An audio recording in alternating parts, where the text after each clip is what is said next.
2 years ago, someone's father wrote a book. It told the story of a man living in a world of cripples. This man, blessed with extraordinary powers, chose to help the weak and save lives. In the end, he brought peace to the world, but at the ultimate cost: his life.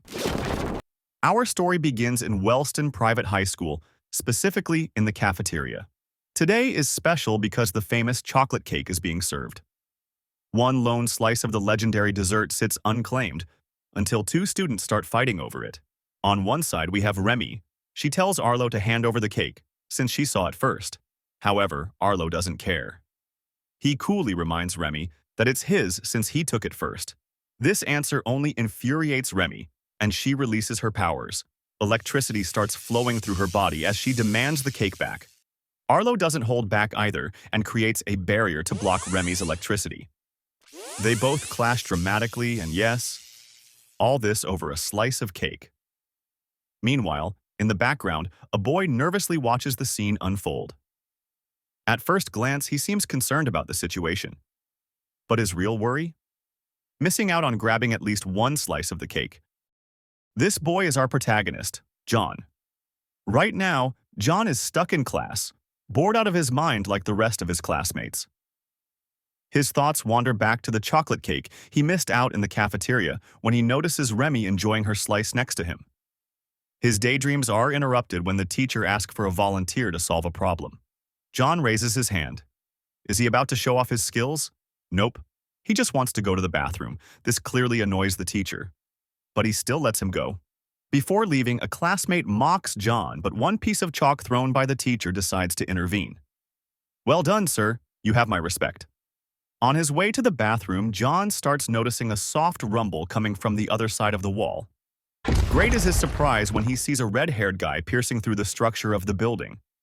Despite the chaos, and with his life at risk, John asks the injured classmate if he's okay. The red-haired guy stands up as though nothing happened, and we can finally see who threw him through the wall. Ison, an orange-haired guy with a not-so-happy expression, is the culprit of this chaos. And what caused this clash? A fight over a pen. First a chocolate cake and now a pen. Why am I not surprised? Despite his injuries, the red-haired guy decides to fight back, charging energy between his hands and releases a powerful beam. At this point, the only thing John can do to preserve his life is run and find another way to the bathroom. Good call, John. Otherwise, the story would have ended right here. John's life might seem very ordinary at first glance, but there's one big problem. In a world where abilities mean everything, he was born without one. John finally escapes the chaos and finds what he thinks is a safe path to the bathroom, or so it seemed. Just outside the bathroom door, he comes across two students. One of them is bullying the other, throwing punches as the victim cowers. John hesitates for a moment, watching the scene unfold. Despite being powerless, he decides to step in before the situation escalates any further. With surprising courage, John pushes the bully back and firmly tells him to keep his hands to himself. The bully freezes, momentarily surprised. But then he looks at John, and his expression shifts completely when he realizes the school cripple was playing to be a hero. The sneer quickly turns into aggression as he lunges at John, ready to remind him of his place. The bully might be fast, but John is even faster. With a swift move, he deflects the bully's attack and counters with a perfectly aimed right jab to the bully's face. The force of the punch leaves the bully stunned. He clearly was not expecting this outcome. Then John notices something unsettling. A faint purple glow begins to emanate from the bully's body. His skin hardens, turning into stone, and his gaze becomes cold and menacing. John is unsure on how to handle this. He has already seen students nearly destroy each other over trivial things. But this is different. His life might actually be at risk. The bully starts rambling about the position a weakling with no abilities has in society, warning that if John keeps getting in others' way, he might end up dead.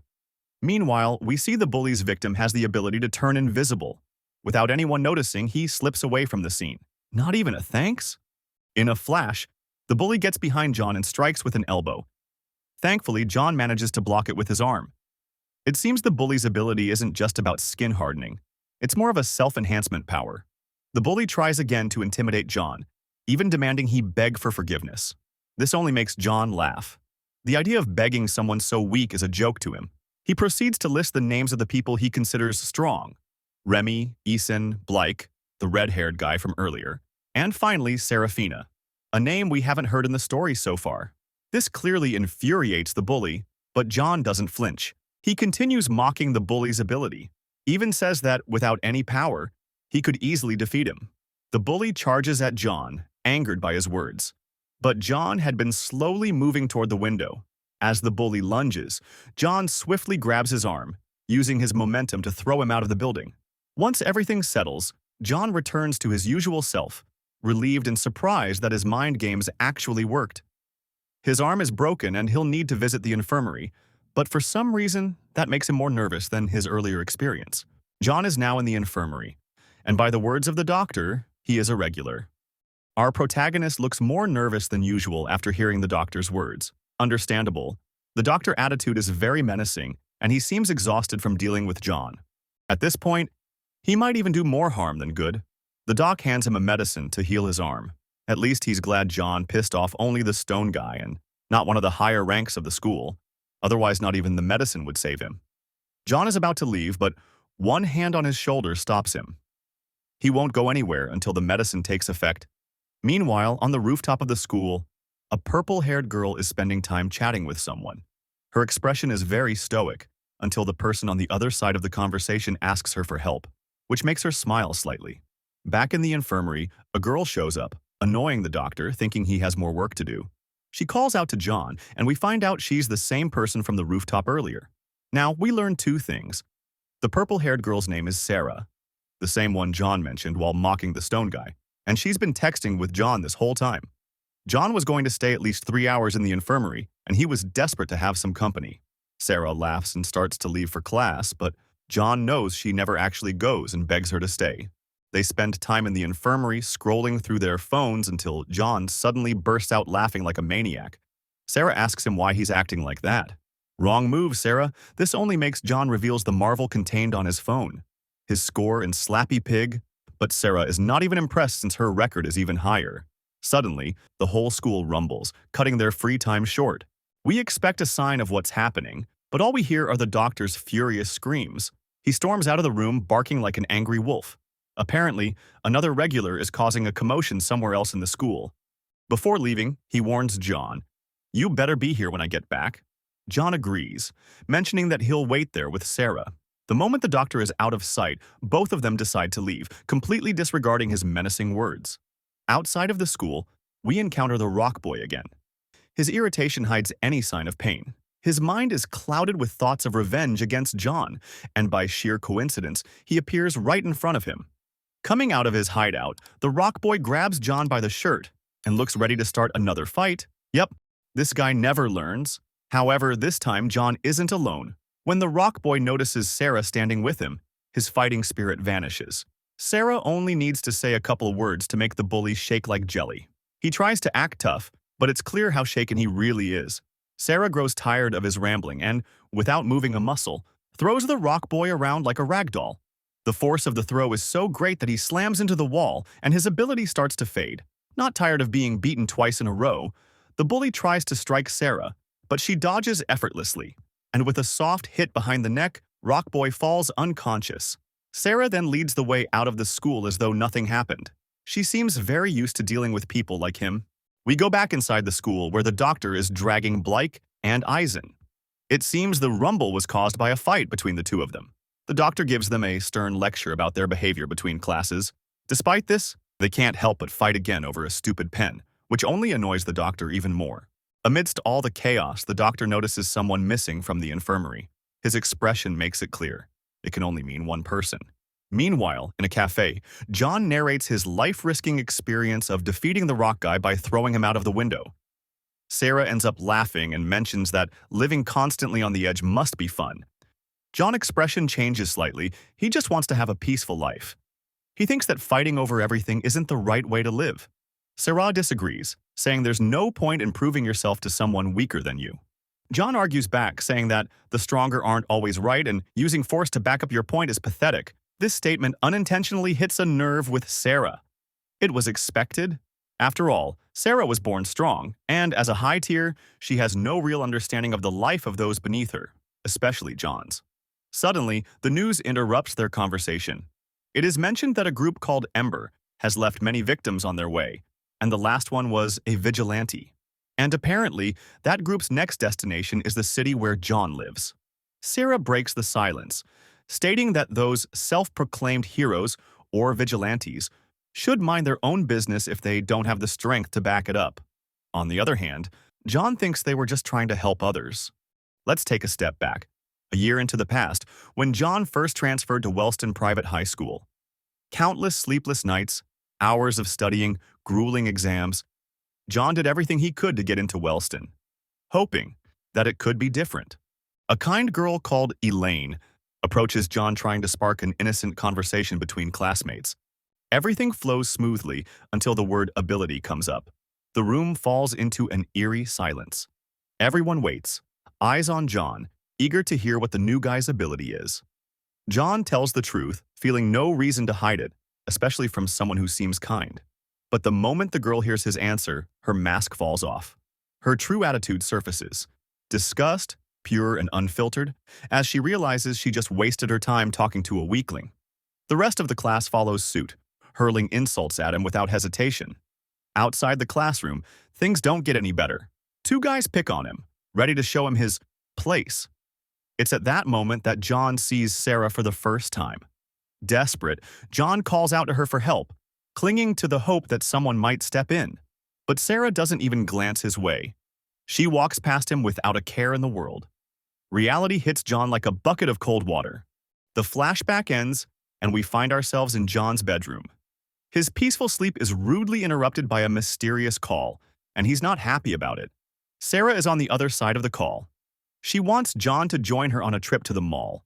John tries to get out of it, mumbling something about needing to clean his house. But before he can hang up, there's a knock at the door. Sarah is already there. John opens the door and Sarah, all innocent, offers to help him clean. But as she steps inside, she notices something curious. Everything in the house is spotless. Except for one thing, a pair of fighting gloves sits on the floor. Sarah picks them up, and with that, their plans are set in motion. At the mall, John and Sarah spend their time searching and trying on some clothes. John is surprised at how quickly Sarah finishes her shopping. Soon after, they come across an ability gauge booth.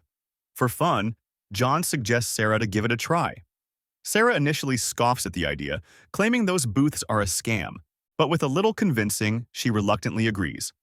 At the booth, a girl shouting at the vendor. She is outraged because she can't believe her ability only got a power level of 4. She demands a refund, threatening the vendor to destroy everything if he refuses to do so. John grows tired of waiting in line and steps forward, asking the angry woman to calm down. His words, however, only fuel her fury. John stands firm, refusing to back down over a mere $10 refund. She's livid, her voice rising as she turns her threats toward John instead. The tension escalates and John tries to calm her, without success. Right when the woman is about to strike, John spots a security guard nearby and his attitude shifts completely. With a sense of security, he baits the woman into attacking him. Sarah smiles during the exchange, realizing what John is trying to do. The woman has had enough of John's taunts. She lunges forward, and at that very moment, John lets out a loud, dramatic scream for help, ensuring the guard takes notice. The guard intervenes immediately, grabbing the woman before she can land a blow. He demands an explanation. The woman pretends to be the victim. She points fingers at the ability booth vendor, blaming him for her rage. Without hesitation, the guard marches over to the vendor and orders him to refund her money. To John's frustration, the guard even threatens the vendor, giving him an ultimatum. This attitude annoys John. It's the same everywhere he goes. The strong always forces its way with bare force. Once the woman finally leaves, Sarah steps up to the ability gauge booth.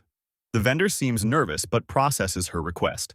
Moments later, the results appear. The vendor is surprised since Sarah got an ability level of 8, which means she is really strong. And as a reward, she receives a plush teddy bear. The vendor turns to John next, offering to measure his ability too. John waves it off, laughing nervously since he has no ability. The pair exits the mall, and the streets are already cloaked in darkness. John suggests taking a detour since the bus station is crowded and Sarah goes along with it. As they walk, Sarah teases John about his earlier antics. "I really thought you were going to start a fight back there," she says with a smirk. But the ending was anticlimactic, since he ended up screaming for help. John's thoughts are still wandering on the previous scene. The vendor was not wrong, but he ended up losing the money simply because he was weaker. Sarah tries to cheer him up, saying that at least he did not break his arm this time. Suddenly, John perceives a strange presence. His eyes dart around the dimly lit street, and without an explanation, he grabs Sarah and pulls her into a run. Sarah looks confused and doesn't understand why John is acting like that. They end up hiding in an alley. John reaches into one of their shopping bags. He pulls out a shirt and tosses it into the air. To their surprise, the shirt doesn't fall to the ground. It hovers, suspended in midair. "It's invisibility," John mutters, barely finishing his sentence before Sarah activates her power.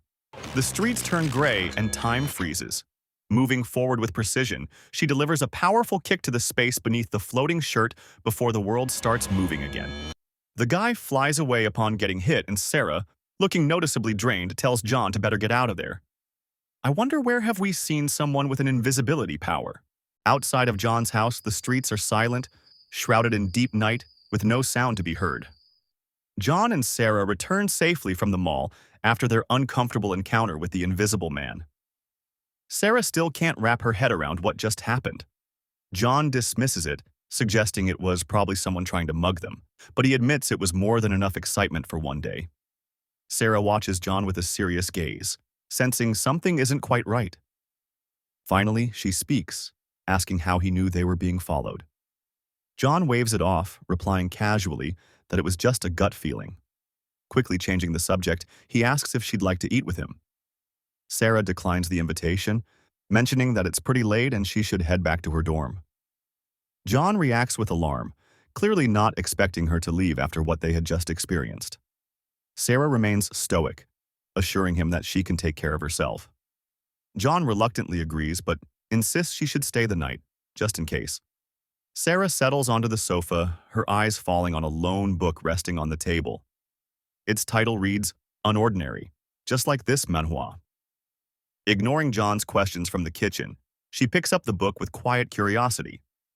John notices her holding it, a pinch of nervousness in his voice. Sarah asks how he managed to get his hands on a book that had been banned 2 years ago. John explains that his father gave him a copy since he had a few spares. Sarah reads the author's name on the cover and is surprised to learn that John's dad is the book's writer. She admits she's been interested in the book for a while, but since the ban, finding a copy has been nearly impossible. Curious, she wonders what made it so controversial that it vanished without a trace. John listens attentively, surprised at her level of interest in the topic. However, his expression darkens when she mentions rumors about the book being cursed, that readers, especially self-proclaimed superheroes, became delusional after reading it. John finally speaks, disagreeing with the notion that those superheroes were delusional. Instead, he argues, they understood the book's message. The world is flawed, and people should use their powers to bring balance and peace instead of serving selfish interests. With a faint smile, Sarah quips that he sounds like a vigilante. John finishes by inviting her to read it herself. Intrigued, Sarah decides to borrow the book. We find ourselves in an unknown location. A green screen displays a map with several marked positions. A mysterious voice asks for confirmation to mark the position of Target 93. Another voice approves the action. What could they be planning? Meanwhile, back at John's house, both Sarah and John are asleep in the living room, but John seems troubled. His sleep is plagued by nightmares. Dark voices taunt him, calling him weak and easy prey. He screams at them to stop, begging to be left alone. Suddenly, the darkness dissipates, and a green-haired girl appears, offering her help. John wakes up abruptly, drenched in sweat and visibly shaken. He stumbles to the bathroom, splashing water on his face in an attempt to calm himself. It was just a dream, he mutters, trying to convince himself. Still restless, he decides to go out for a walk, hoping the cool night air will help clear his mind. He leaves without waking Sarah. His walk takes him to a convenience store, where he buys a few sandwiches. As he eats, the image of the green-haired girl resurfaces in his mind. With a bitter expression, he decides it's best to head back home. At the apartment, Sarah wakes up just as John returns. She notices him entering from the street and immediately asks if he couldn't sleep because of a bad dream. John brushes off her question, casually mentioning that he brought breakfast. Sarah's suspicion grows. John, usually talkative, hasn't said much since he came back. Directly she asks, "Is everything all right?" John responds with a simple, "It's nothing." Sarah tries again, offering her support, but this time John snaps. He raises his voice, firmly stating that he's fine. That's all Sarah needs to hear. She rises from her seat and calmly tells him he needs some time alone. John tries to salvage the situation, but Sarah collects her shopping bags and leaves without another word, leaving John alone with his clouded thoughts. Outside, Sarah's phone buzzes. She glances at it and sees 37 unread messages waiting for her attention. It seems her phone had been in sleep mode. The scene shifts to the dormitories of Wellston School. A blue-haired girl notices Sarah entering the dorm and immediately approaches her. She looks both angry and worried, clearly upset that Sarah hasn't responded to her messages. Something about this girl feels familiar. The blue-haired girl scolds Sarah sternly for making her worry. What angers her even more, though, is the fact that Sarah was spending time with John. She starts yelling, questioning why someone of Sarah's status would ruin her image by associating with a cripple. Midway through her tirade, Sarah cuts her off. Now we learn that the girl's name is Elaine. Sarah activates her ability, freezing Elaine in place. With a calm but firm tone, Sarah reminds her that her choices and actions are none of Elaine's business. After heading to her room, time resumes, and Elaine collapses to the floor. Still dazed, Elaine receives a phone call asking if Sarah has returned. She confirms, though her frustration is evident. Back in her room, Sarah starts unpacking her shopping bags, including the teddy bear she won with John. Her phone buzzes. It's a message from John. He's apologizing for his behavior earlier and warning her to be cautious with the book. He reminds her it could cause serious trouble if anyone finds out she has it. Curious, Sarah opens the book and notices a handwritten note. "Dedicated to my son." Before she can process it further, a sudden knock on the door startles her. She quickly hides the book and opens the door to find a familiar face. Arlo greets her, attempting a compliment, but Sarah quickly sees through his words and dismisses him. Undeterred, Arlo reveals his purpose. He wants Sarah to join him for a turf war since they're short a member. Sarah refuses outright. As she's about to close the door, Arlo stops her by reminding her of her duties as the rightful queen of the school. She glares at him and asks why Remy isn't handling it. Arlo explains that Remy had to step away for a while due to family issues. He continues trying to persuade her, promising that she won't have to lift a finger. He assures her that he and the Jack will handle everything, so there's no need for concern. 6 hours later, we see Sarah, Arlo, Blake, and Elaine on a bullet train, heading toward their turf war. The Wellston team arrives at their destination, a barren, deserted area. Their opponents are 4 ability users from Agwin School. As the Wellston team approaches, the Agwin students notice them. Arlo greets them with his usual smug confidence. However, the king of Agwin interrupts him, pointing out that since Arlo organized the turf war, they shouldn't have arrived late. This remark catches Sarah's attention.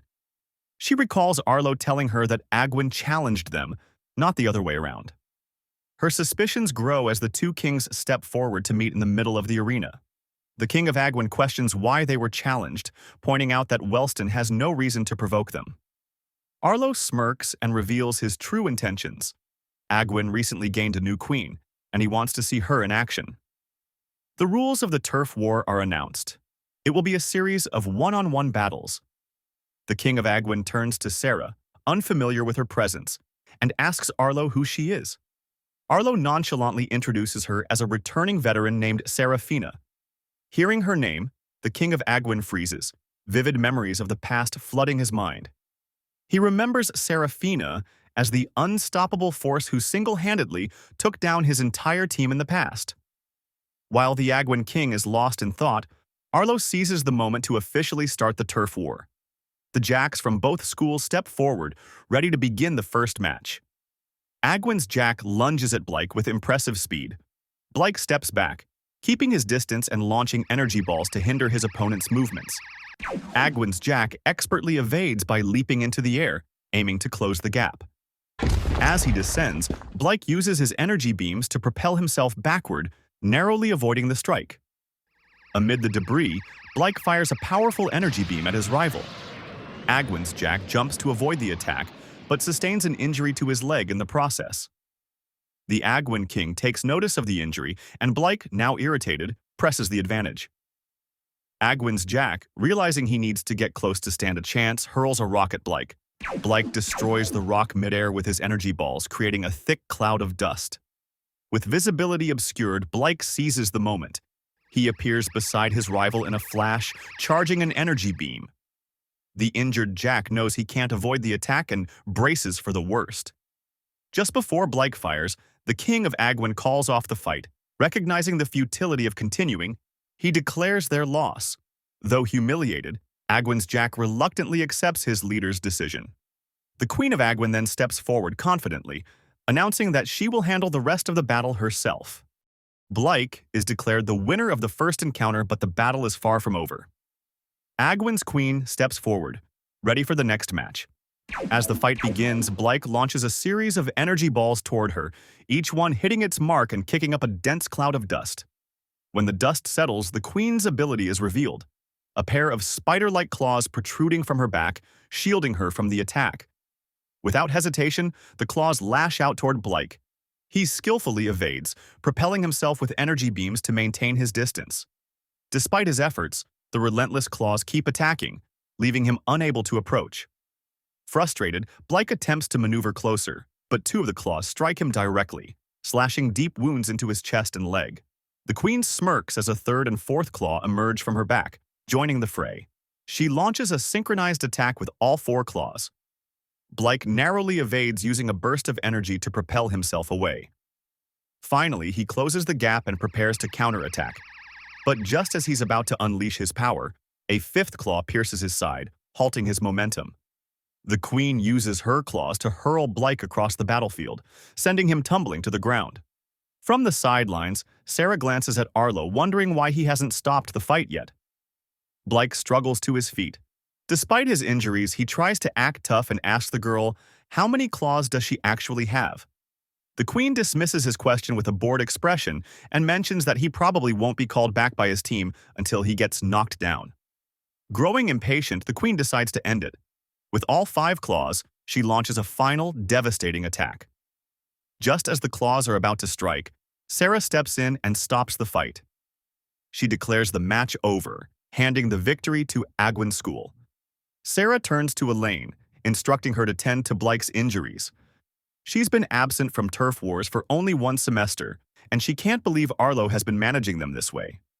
She moves to step into the next battle, but Arlo blocks her path. With a confident smirk, he says, Blake and I are going to take care of this. Just sit back and watch. Agwin's king congratulates the queen but warns her not to let her guard down. He reminds her that Wellston is ranked #1 in turf wars, having never lost a fight. Agwin's queen tells him not to worry, saying she won't play anymore. The next match begins, this time between Wellston's king and Agwin's queen. The girl releases her 8 spider claws at once, launching them at Arlo. He remains still, creating a barrier to block the attack. The queen notices Arlo's strategy and decides to change her tactics. Using 4 of her claws, she leaps into the air, searching for a weak point before attacking again. Arlo blocks her effortlessly, not even breaking a sweat. The queen begins to notice cuts appearing all over her body. Arlo's barriers seem to deflect damage. She tries to increase the distance, launching more attacks, but Arlo steadily walks toward her, blocking every move. The injuries on her body continue to multiply, and she starts retreating. As she tries to back away, she discovers a barrier blocking her path. Arlo creates a cage-like barrier around her, trapping the queen like a spider in a glass. Every attempt she makes to escape results in more cuts. Arlo steps into the barrier, and she attacks again, but her claws are immediately blocked. Desperation takes over as she struggles to find a way to defeat him. Standing directly in front of her, Arlo calls her a disappointment. He mocks her, saying he'd heard so many good things about her but sees nothing special. Enraged, Agwin's queen tries to slap him, but she misses. Arlo grabs her hand and begins choking her. Agwin's king calls out to his queen, admitting defeat in the match. However, Arlo doesn't release her and continues mocking her attacks as weak. Agwin's king grows desperate, pleading for Arlo to stop, but he doesn't. Unable to watch any longer, Agwin's jack rushes at Arlo, only to be immediately stopped by another barrier and end up full of scars. Arlo smiles at Agwin's king, knowing there's nothing they can do to save their teammate. But then, Sarah steps in and commands Arlo to stop. Arlo gazes at Sarah, thinking he won't take orders from someone who just returned to action. He tightens his grip on Agwin's queen. Sarah has seen enough. She activates her power. Elaine notices and tries to stop her, but time freezes before she can finish. Sarah rushes toward Arlo's barrier. With a powerful punch, she pierces through it. The attack reflects back, causing cuts to appear all over her arm. However, Sarah has another technique. She rewinds time, and her arm heals instantly. Arlo feels the pain from his barrier being pierced and releases Agwin's queen. Furious, he yells at Sarah, demanding to know what she was thinking, attacking her own teammate. Agwin's king lets out a soft laugh. He's never seen members of the same team fight each other. Sarah approaches Agwin's king and gives him two options. He can forfeit and accept his loss, or he can continue fighting, with her as his opponent. Agwin's king knows there's no point in continuing. He concedes defeat. On the way back to Wellston dorms, Elaine tends to Arlo, healing the damage caused by Sarah. Arlo asks Elaine why Serafina has been acting so strangely. Elaine admits she doesn't know. Nothing she says seems to get through to her anymore. Frustrated, Arlo asks what the point is of having Sarah as her roommate if she can't keep an eye on her. Elaine finally speaks. It's all because of John, she says. She explains that Serafina used to focus on being perfect until she started hanging out with John. Now, Sarah is completely different from the person everyone once idolized. Elaine adds that Sarah even stayed at John's place last night, which intrigues Arlo. He tells Elaine to keep a close eye on Sarah and report anything suspicious. As for John, Arlo plans to deal with him personally. John walks down the street when the news catches his attention. Another victim has been found, marked with the Ember logo. The victim, a vigilante, was found in the South Wellston area.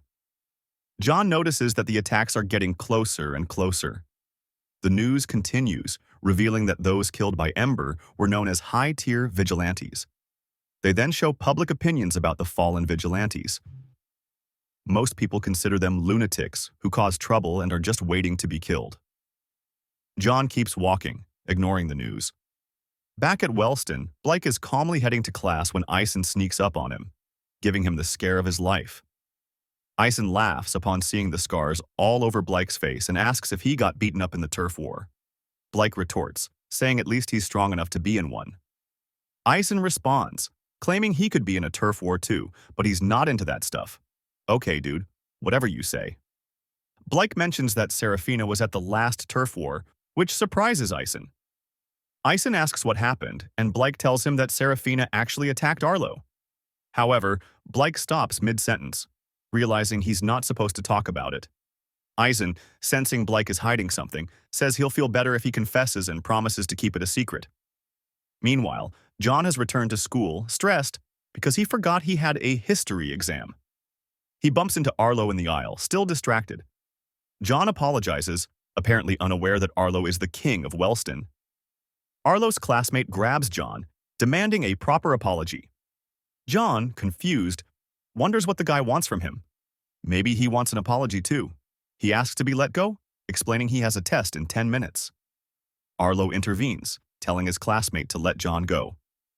Arlo wishes John good luck on his exam, and John hurries off. Why do I feel like Arlo is about to do something? Arlo's classmate reminds him that John is the cripple Arlo was looking for. However, Arlo simply asks if his classmate noticed anything odd about John, to which the classmate denies. Arlo continues, asking what he would do if he were a weakling and bumped into the king. The classmate responds that, of course, he would be careful to avoid getting beaten up. Arlo thinks exactly the same. However, when John bumped into him, there was no sign of fear in his eyes. This attitude sparks a sense of curiosity in Arlo towards John. Meanwhile, on the school's rooftop, Sarah sits playing a game on her phone. Upon reading the word perfect, we dive into her memories. For as long as she can remember, she was taught to be perfect. Phrases like, "You are not like the others," "You were born gifted," and "You will rise above your peers" were constantly drilled into her. She had to be stronger and smarter than everyone else. She had to be perfect. But when perfection becomes an expectation, it's no longer an achievement. Sarah stopped living for herself. Her only role was to be perfect.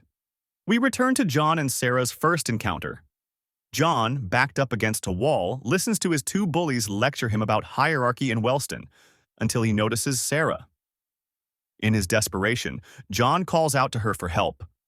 The bullies laugh at him for not understanding his place. A weakling like him should never speak to the queen. One of the bullies gets frustrated by John's defiance and throws a punch. However, John manages to dodge it. At that moment, needles fired by the other bullies start hitting John. Sarah watches the scene unfold, and even she thinks two bullies against a cripple is overkill. Despite being a cripple, John avoids the bullies' punches and manages to land a knee to his stomach. John then uses the other bully's surprise to charge at him. He grabs him and tries to apply a hold, thinking he has a hostage to stop the other bully. But the other bully doesn't care and charges at John again. John, realizing his strategy failed, pushes his hostage toward the other bully and makes a run for it. As he's about to leave, John and Sarah lock eyes. John thanks her for not lifting a finger. Sarah is lost in her thoughts, still remembering the encounter with the cripple. The teacher calls her to collect her test, snapping her back into reality. A perfect score, as always. Her classmates voice their opinions aloud, saying that everything is too easy for her. However, they don't know that Sarah worked hard to be in this position. She walks down the aisle, hearing the expectations of other students, but they fall silent the moment they see her. In another aisle, two students mention that today they're serving the famous chocolate cake, and John can't wait to have a taste of it. In the cafeteria, John happily walks with a slice of chocolate cake in his hands. However, someone calls out to him. When he turns around, he sees Sarah again, but this time she's asking him to give her the slice of cake. John immediately refuses to follow the order. He doesn't care if she's the queen or whatever. He earned that slice and it belongs to him. Sarah extends her hand, her voice sharp as she threatens John, telling him not to make her repeat herself. John feels the weight of her presence.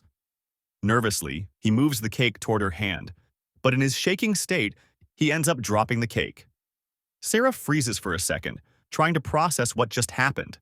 Her fury begins to boil, and she loses awareness of her surroundings. In a flash, she activates her powers and strikes John, sending him flying into a wall. She approaches him and gets down to his level. Snapping, she yells at him, complaining about how a cripple dares to humiliate her, someone who works hard every day. Her frustration keeps building. She slaps John, trying to understand how someone so weak acts as though he owns the place without understanding his position. At the end, it's not about the cake. She's angry because someone like John has more freedom than her. We return to the present, where Sarah is chatting with John about his failed exam. Serafina leaves the rooftop and hears the rumors about her fight with Arlo during the last turf war. It seems that Ison can't keep his mouth shut. Sarah continues to hear comments about her lack of respect for the rules and her appearance. But when the students notice her, the whole aisle falls into silence, and a smile creeps onto her face. For the first time, she feels truly happy, finally free from everyone's expectations. We are now at John's place. It seems that John was working out until somebody calls him. It ends up being his dad. Upon answering the call, his dad asks him how everything is going. You know, dad stuff. However, he also warns him to be careful since a group called Amber is causing trouble around his area. His dad really means it and tells John not to do anything stupid. I wonder what he means by that. The call ends faster than expected since John's dad's editor is calling him. At the Wellston dormitories, we see Sarah reading Unordinary, the book John lent her. She closes it and leaves it on the bed before heading out for a walk. When she's about to leave, she meets Elaine. Elaine cheerfully offers her a glass of orange juice made with fruit from her family's farm. Sarah accepts the offer, but says she'll have it later since she's about to leave. Sarah walks down the street thinking about the book's contents. It's a story about a man who protects a world full of cripples. How did someone come up with that premise? She wonders. She thinks John's father wrote the book to share his idea of a world where John could stand as everyone's equal. She recognizes that many people agree with that vision. That's why so many self-proclaimed heroes appeared, trying to emulate the hero of the book. It's no surprise the authorities banned the book since it goes against the structure of the current society. They feared how it inspired many high tiers to take action after reading it. But the world of the book and the real world share something in common. Only strong people have the power to influence reality. Back in Sarah's bedroom, we see Elaine leaving a glass of orange juice on Sarah's desk. As she turns to leave, she notices the book resting on the bed. Sarah returns from her walk and notices the orange juice on her table. She also notices the book on her bed and realizes she really messed up. On the other side of the bedroom, Elaine is researching the book. She finds a wiki about it and learns that the book is the reason so many vigilantes and self-proclaimed heroes started to appear. She continues her research and discovers several news articles about those superheroes being murdered. She gets frustrated because she doesn't know what to do and is scared that Serafina wants to become a vigilante. Elaine decides to call Arlo. Arlo picks up the phone and Elaine tells him that Serafina is in big trouble. She explains that Sarah has a book called Unordinary and insists it can only mean bad news. Arlo tells her to calm down and stay focused. For now, he says it's better if no one else finds out about this. Back on the rooftop, John is talking to Sarah about his report card. From his attitude, we can infer that he failed almost everything. Sarah tells him not to freak out since there's nothing he can do about it. She then uses the moment to tell John that she cannot give him back the book. John immediately guesses that it must be because Elaine found it. From Sarah's expression, John realizes he's right. He reprimands her for being so careless and reminds her that, even with her ability, she can't rewind this mistake. John asks her what her plan is, and she replies that she'll keep the book for a while so no one can trace it back to him. Sarah tells John not to worry. Since she's the school's ace, she believes they will be lenient with her. John then asks her what she thought about the book. Sarah tells him that its content was absurd. However, she admits that some points are not fully clear to her and asks John for help. John starts by saying that he admires the hero of Unordinary because he listened to others and saw value in everyone. He continues, explaining that the core idea is that even the weakest people can have amazing ideas and they should be protected. With a proud light in his eyes, he says that if he were qualified, he would join the people trying to make that vision a reality. Sarah gazes at him and apologizes for the book, saying she didn't know it meant so much to him. John tells her it's okay since he has read it many times and needed a break from it anyway. In the library of the school, we find Blake reading a book. Everything is quiet until someone drops a mountain of books on the table. It's Remy, and she's upset about the number of exams she has to take at the end of the quarter. Blake is surprised. He didn't know Remy came back last night. Remy asks Blake to tell her if anything interesting happened last week. Blake mentions that they won a turf war, and he also adds that Sarah even substituted her as the queen. Blake is about to share something only royals should know.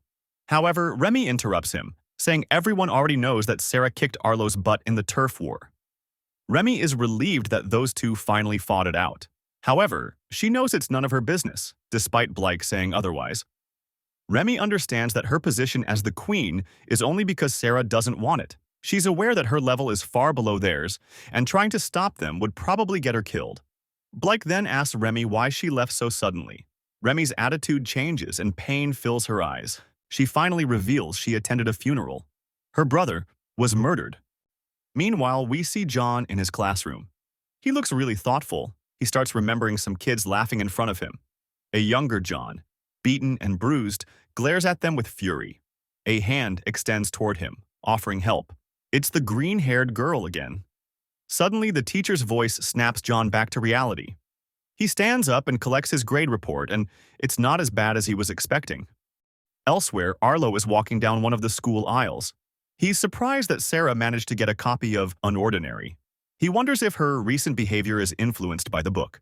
Suddenly, John bumps into Arlo, scattering all his papers. Arlo bends down to help him collect them, and the people around start murmuring.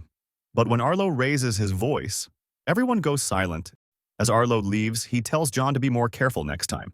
However, his expression changes as he leaves, revealing that he's actually planning something. Now we find Arlo and Eason in an empty classroom. Eason is wondering why Arlo called for him. Arlo tells him that his expertise is needed and asks if he's able to find information on anyone. Eason asks what exactly Arlo is looking for. Arlo inquires if Eason knows John, who is in his grade. Eason affirms but wonders why Arlo is interested in that cripple. Arlo tells him that John looks suspicious after seeing him a couple of times. He's powerless, completely unaware of his surroundings, and has no respect for hierarchy. However, he got into Wellston and hangs out with Sarah. Arlo thinks those facts don't line up and asks Eason to find his story and what he did to get into Wellston. Eason tries to persuade Arlo to just forget about him. However, Arlo tells him he didn't ask for his opinion. Eason shakes a little and accepts the order. Before Eason leaves, Arlo reminds him to keep his mouth shut this time. Meanwhile, John is walking and notices a paper on the billboard. It's a death pool where students bet on which superhero will die next. This infuriates John, and he tears it off. With the paper in his hands, he wonders what kind of people would do that. Suddenly, he notices a bully stepping on another student's papers. The bully laughs, rejoicing in the panic of the victim. Out of nowhere, John launches a jab, throwing the bully to the floor. He lowers himself to the bully's level and starts lecturing him. John calls him a disgrace to society for stepping on people weaker than him. The bully only laughs and prepares to attack. He shoots a laser at John, but John doesn't flinch and avoids the attack. John has had enough and starts beating the bully. However, upon seeing the bully's face full of wounds, John's memory flashes back. He sees a blonde guy covered in scars. This makes him stop, and he decides to run away. The bully seizes the opportunity and starts threatening John, acting as though John is escaping from him. In the distance, Eason watches the scene carefully. Elsewhere in the school, we see Remy holding the death pool.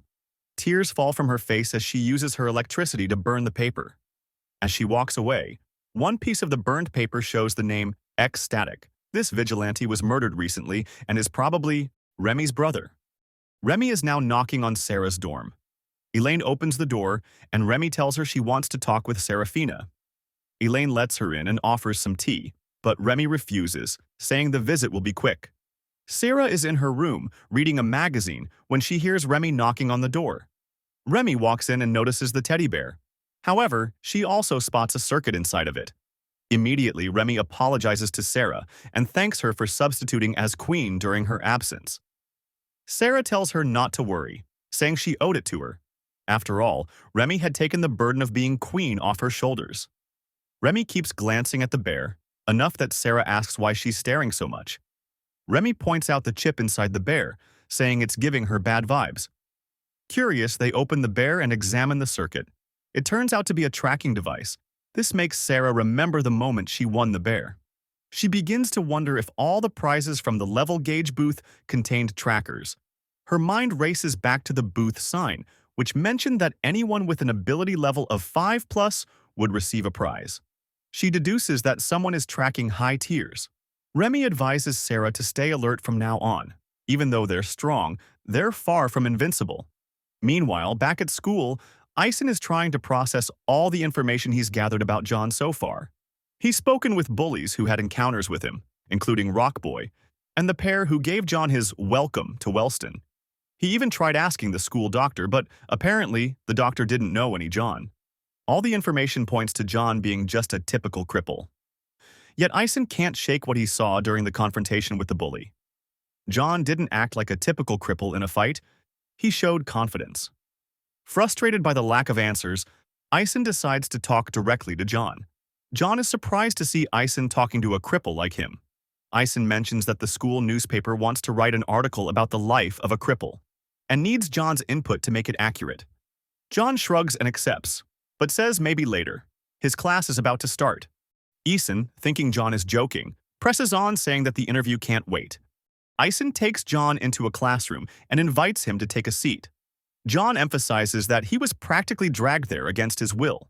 Ignoring the comment, Eason insists he sit. Eason explains that he's writing the article to bring attention to the struggles of low tiers and urges John to speak with full honesty, holding nothing back. John is surprised and happy at the comment, unaware of Eason's true intentions. The interview begins with Eisen asking where John is from. John replies, New Boston, surprising Eisen since it's quite far from the school. Eisen then asks if that's where he went before transferring, but John corrects him, saying he was homeschooled and Wellston is his first real school. So, what made you switch? Eisen asks. John explains that he was curious to see what a real school was like, but his dad had been a bit protective of him, which delayed his chance until now. Eisen continues, asking how his experience at the school has been so far. John responds that it's been pretty bad, to say the least. When prompted to elaborate, John states that low tiers have no rights and must stay alert at all times since everywhere is a danger zone. John is surprised by how much Eisen is writing but doesn't realize that Eisen is actually doodling a silly scene of himself defeating Blake and impressing Remy. Eisen proceeds to ask how John manages to survive in such an environment.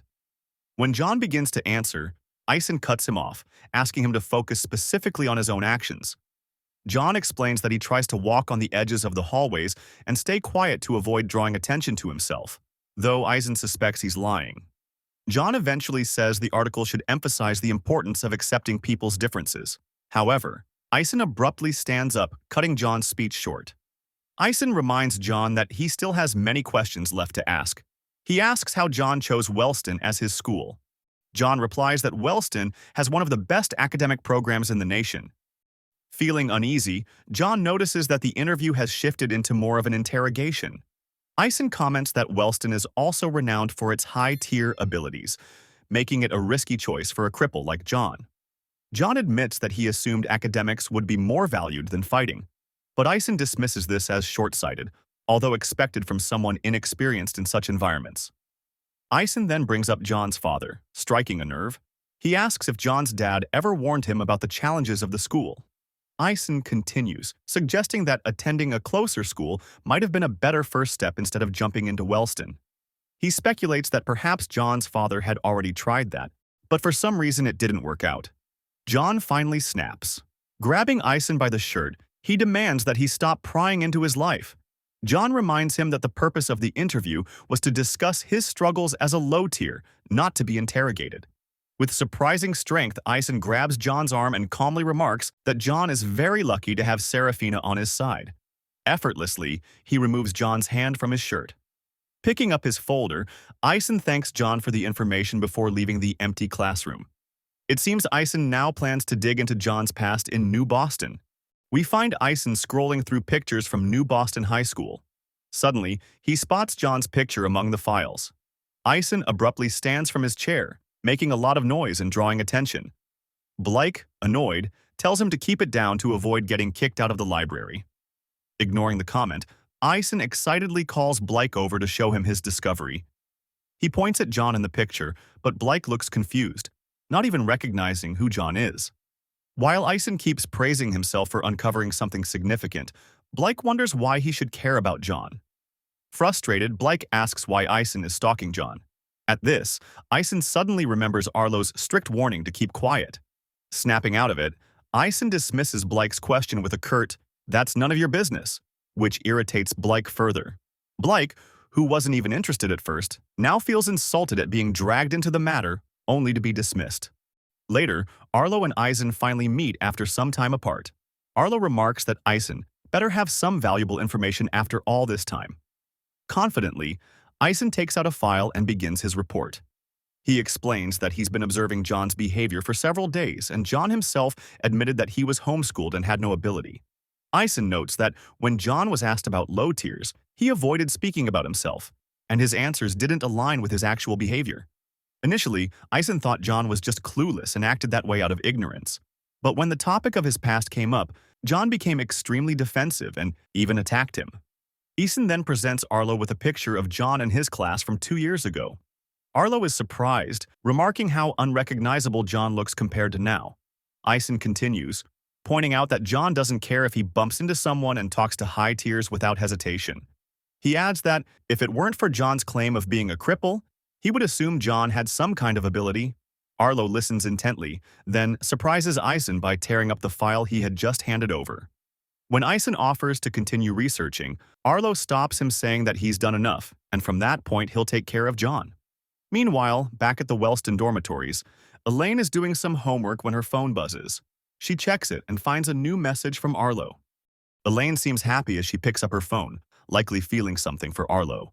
However, her expression darkens when Arlo asks her to inform the headmaster about what she found regarding Serafina. Later, over the school speaker, Sarah is called to the headmaster's office. Elaine waits outside the office, worried about what she's just done. Suddenly, the door opens, and Sarah appears, surprising Elaine. Sarah looks at her, but Elaine quickly avoids her gaze, feeling ashamed. Inside the office, Sarah is greeted by the headmaster, who invites her to sit. He asks her to relax, noting that even he's starting to feel nervous. Next, he introduces a woman present on behalf of the authorities. The headmaster tells Sarah that the woman is there to ask her a few simple questions. The interrogation begins, with the woman stressing that Sarah must be completely honest since any lie will be detected and could result in her expulsion from Wellston. The woman asks if Sarah has a book called Unordinary, to which Sarah replies affirmatively. "How long have you had the book?" the woman asks. Sarah answers that it's been about 12 days. Things begin to feel more serious as the woman asks how Sarah got the book. Sarah becomes nervous, not wanting to involve John. She starts analyzing the woman's power, and from her expression, she deduces that it must only be a lie detection ability, so her thoughts are safe. The woman, growing impatient, demands an answer. Sarah finally speaks, explaining that after leaving the mall, she felt like she was being followed by an invisible entity. After confronting it, she ran off with all her might. When she returned to her dormitory, the book was already in one of her shopping bags. The woman has been using her power while Sarah spoke and didn't detect any lies.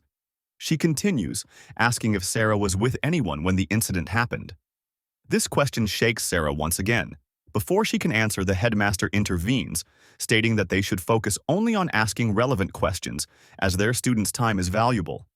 The woman presses on, asking where the book is now. Sarah responds that she destroyed it. "Did you read it?" the woman asks. Sarah answers yes. Finally, the woman asks what Sarah thought of the contents of the book. Sarah replies, saying that the message of the book was absurd. The woman seems relieved upon hearing that. She tells Sarah she can leave since she still needs to talk with the headmaster. Meanwhile, John is in class when his phone buzzes. It's a message from Sarah, asking him to meet her at the school gates. John rushes out and meets Sarah, who's carrying luggage. She explains that she was ratted out by Elaine and will have to leave the school for a month, heading back home. It seems the authorities were worried about the recent deaths of high tiers and wanted to ensure the book hadn't influenced her in any way. Sarah adds that John shouldn't worry because she managed to hide any trace of him from the lie detection woman. However, John scolds her for not taking the situation seriously. He tells her she should have told the truth, since the book was his. Sarah reassures him, saying the only thing that matters is that they both got through it relatively unscathed. John relaxes a little and ends up agreeing with Sarah. Sarah finally leaves, promising to text him once she gets home. John heads back into the school, unaware that Arlo is watching him with a menacing gaze. As John walks through the school, a familiar voice catches his attention. It's Rockboy again, still angry about their last encounter and eager to finish what he started with John. "Dude, you should really go to therapy or something." John rushes off, shouting that he's been mistaken for someone else. Rockboy chases him at full speed, while John tells him he shouldn't keep dwelling on the past and should just move on with his life. But John doesn't notice where he's heading, and soon finds himself at a dead end. Rockboy takes advantage of this, launching a powerful kick toward him. John manages to evade the kick, using the opportunity to push the bully and send him crashing to the ground. To make sure Rockboy stays down, John throws his notebooks at him before running off. John is running with all his might, knowing that if Rockboy catches up, he stands no chance. But in that moment, Rockboy leaps at him and grabs him from behind. Using his weight, Rockboy forces John to the ground and pins him there. With Sarah no longer around, Rockboy seizes the moment to take his revenge. In the infirmary, the doctor is surprised to see John back so soon. The doctor laughs, mentioning that it hasn't even been 4 hours yet, and John already has a black eye and a broken arm. He adds that he's in such a good mood because he had made a bet with another teacher about how long it would take John to break something, and he won. However, the doctor jokes that if John had taken longer, he would have strangled him himself. John rests on one of the infirmary beds, his phone buzzing beside him. He checks the screen. It's a message from Sarah. She tells him she just got off the plane, which brings a smile to his wounded face. After a while, John checks his arm and notices that it's completely healed. He compliments the doctor's tonics, saying they're getting better each time. With a menacing tone, the doctor thanks John for making him practice preparing the tonics every single day. John leaves the infirmary, his arm healed, but as he walks through the hall, three guys notice him. They start eyeing him with ill intentions. One of them, a purple-haired guy, shoves John against a wall, mocking his previously wounded appearance. The purple-haired guy mentions that there's a rumor going around school saying that Serafina has been suspended for a month. He then asks John to help them with target practice after school, since John clearly has nothing better to do. John notices a dark aura lurking just around the corner, and his attitude shifts immediately. He mocks the three guys, calling them weaklings who won't even be able to land a single hit on him.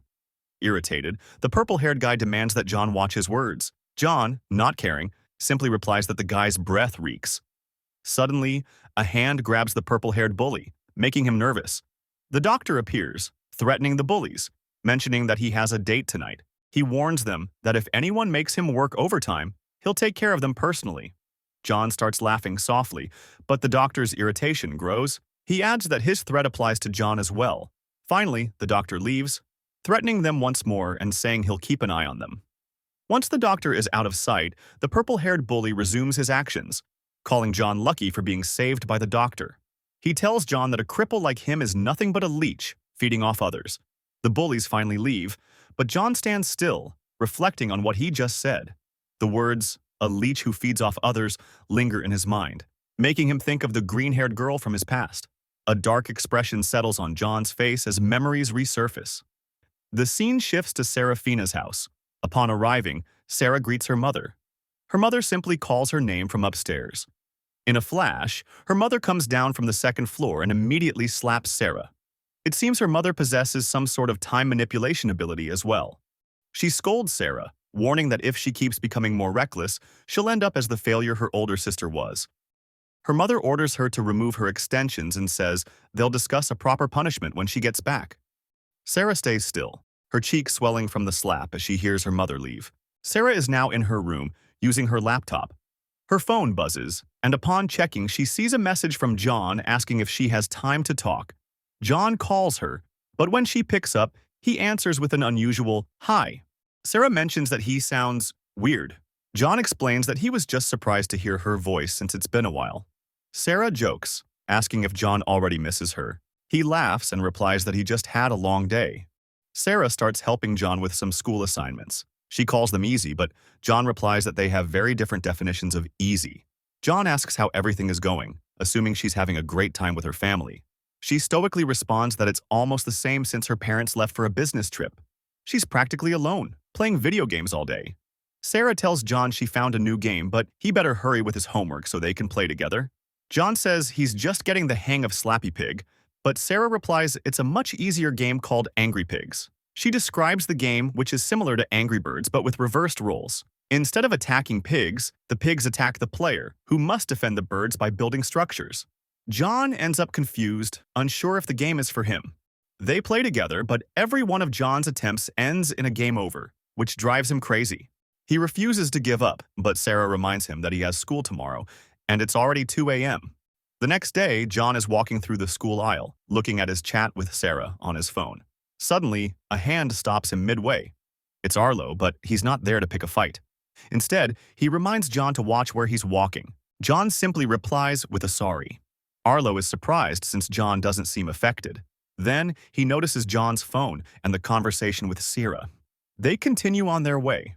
However, Arlo doesn't want John to keep talking to Sarah and plans to do something with John's phone. John is now being beaten up by a couple of bullies. They feel underwhelmed, expecting at least some resistance from him. After getting bored, they simply leave. In the infirmary, the doctor lists John's broken bones, surprised since John has broken his record. John responds, saying that this time he didn't start any fight. The bullies just appeared and attacked him, but the doctor cuts him off.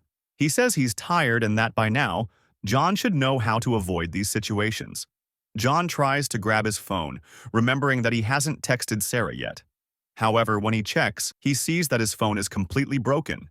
On the other side of the infirmary, the doctor is talking to Layla, the woman he had a date with. Suddenly, the doctor hears a crash and hangs up the phone.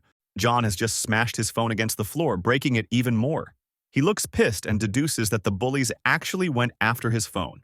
John gets ready to leave, but a hand holds his shoulder. The doctor tries to stop him, but John aggressively shakes him off. The doctor gets really angry, but before he can say anything, John speaks up. He says he didn't enroll at Wellston to spend all day in the infirmary. John is about to leave, but the doctor threatens him, telling him not to take one more step. The doctor asks what the point of leaving like that is. He'll only attract more problems in his state. John replies, saying the doctor shouldn't worry about him. The doctor responds, saying he's there to reduce injuries, and the only thing John will accomplish by leaving is causing him more trouble. The doctor finishes, telling him to sit down and rest if he has any respect for him. John reluctantly agrees. However, before sitting, he aggressively bumps into the doctor's shoulder. The doctor watches him, wondering why John is doing all of this to himself. John finally leaves the infirmary, looking all beaten up. Suddenly, he's pushed from behind, causing all of his papers to fall. He doesn't even try to respond. He just picks up his papers as the girls who pushed him call him a loser. Coincidentally, Blake and Remy are walking in the same aisle. Remy notices John and recognizes him as Serafina's friend. She also sees that John is covered in bruises. Remy approaches him and offers to help pick up his papers. Upon hearing Remy's offer, John's memories resurface, and he sees the green-haired girl instead of Remy. John snaps, yelling at Remy and swatting her hand away. Remy steps back, completely surprised by John's sudden shift in attitude. John is boiling with fury, but slowly he starts to realize what he just did to Remy. He mutters, trying to offer an apology. However, Blake shoots a laser before John can say anything. Blake approaches him, asking for a good reason not to destroy him right there. John tries to explain himself, saying he mistook Remy for someone else. Blake doesn't buy the explanation, but before he can do anything, Remy stops him, saying everything's fine and they should just let it go. They both leave, while John continues picking up his papers. Around him, everyone insults him, calling him a moron for pissing off the Queen and the Jack. John thinks about how he really admired the hero of Unordinary for seeing value in everyone, but now he finally snaps, calling the message of the book a lie. He now believes that none of them are worth anything. Back at John's house, Sarah is asking why he didn't text back. He explains that he got into a fight and his phone broke. Through the webcam, Sarah notices John's expression. She tries to cheer him up, telling him that phones are replaceable and he shouldn't let it get him down. She changes the topic, asking if he made any progress in Angry Pigs. John finally changes his serious expression, mentioning that he actually managed to beat some levels. This change draws a smile from Sarah. Back at Sarah's house, Sarah's mom finally arrives from her business trip. Upon arriving, she asks her servant how Serafina behaved during her absence. The servant replies that Serafina has changed her behavior. She spends all day locked in her room, only leaving for meals. The servant adds that she probably spends her time either playing video games or chatting with boys. Sarah is in her room, checking her laptop. She's having connection issues with a video game. She leaves her laptop and stands up to check if there's any problem with the router. But upon opening her door, she meets her mom outside. Her mom asks her to give her the phone and scolds her for wasting her time socializing and playing video games. She adds that Sarah is starting to behave like the disgrace of her sister. Sarah replies, mentioning that Layla never did anything wrong. That's the same name as the doctor's partner. Sarah's mom asks for the phone once more, and Sarah reluctantly obeys. Her mom finishes by saying that she turned off the Wi-Fi so Sarah could spend time thinking about her behavior without distractions. This annoys Sarah, since now she won't be able to talk with John. Back at John's house, he arrives tired and full of bruises from school. He immediately turns on his laptop, but notices that Sarah is offline. He decides to play some more Angry Pigs while he waits for Sarah. After a few failed attempts at the game, he notices that Sarah is still offline and wonders where she could be. At Wellston School, John is walking with his lunch on a tray. Suddenly, a bully calls him from behind, ready to make him lose all his food. John doesn't flinch and responds with an elbow to the bully's face. The bully looks defeated, his eyes starting to well up with tears, his nose probably broken. John glances at him with a stern expression, saying that he's not in the mood for his crap. John goes upstairs, leaving the bully on the floor. Upon opening the rooftop door, he notices that he's not alone. Arlo is standing there, likely waiting for John. John asks him what he's doing on the rooftop. Arlo glances at John's expression and notices that it's the same one from the picture Ison gave him from 2 years ago. Arlo replies, saying that he should be the one asking John the same thing. After all, the rooftop is an area only for royals, not commoners like him. John ignores his explanation, remarking that this is where he eats his lunch. He moves forward, ignoring Arlo's presence, and sits next to him. Arlo pretends to act patient, saying that John probably didn't hear him. However, John remarks again that that's where he sits. Arlo starts getting pissed at John's behavior and asks him if he's not afraid. John replies, mentioning that he sees no reason to be afraid. Arlo only laughs, mentioning that he could kick his ass in an instant. John agrees with Arlo but knows that he won't do anything. Curious, Arlo asks why he thinks that, to which John responds that only pathetic low tiers would go after a cripple. John adds that a king wouldn't gain anything from the encounter, but Arlo cuts him off with a single word: satisfaction. John proceeds to explain that there's no satisfaction in beating people much weaker than you. Arlo is surprised. How would someone like John know about that, unless he had some experience? Arlo bends down to get to John's level and tells him that there's someone completely useless, yet he talks back to him and dares to walk and sit in his place.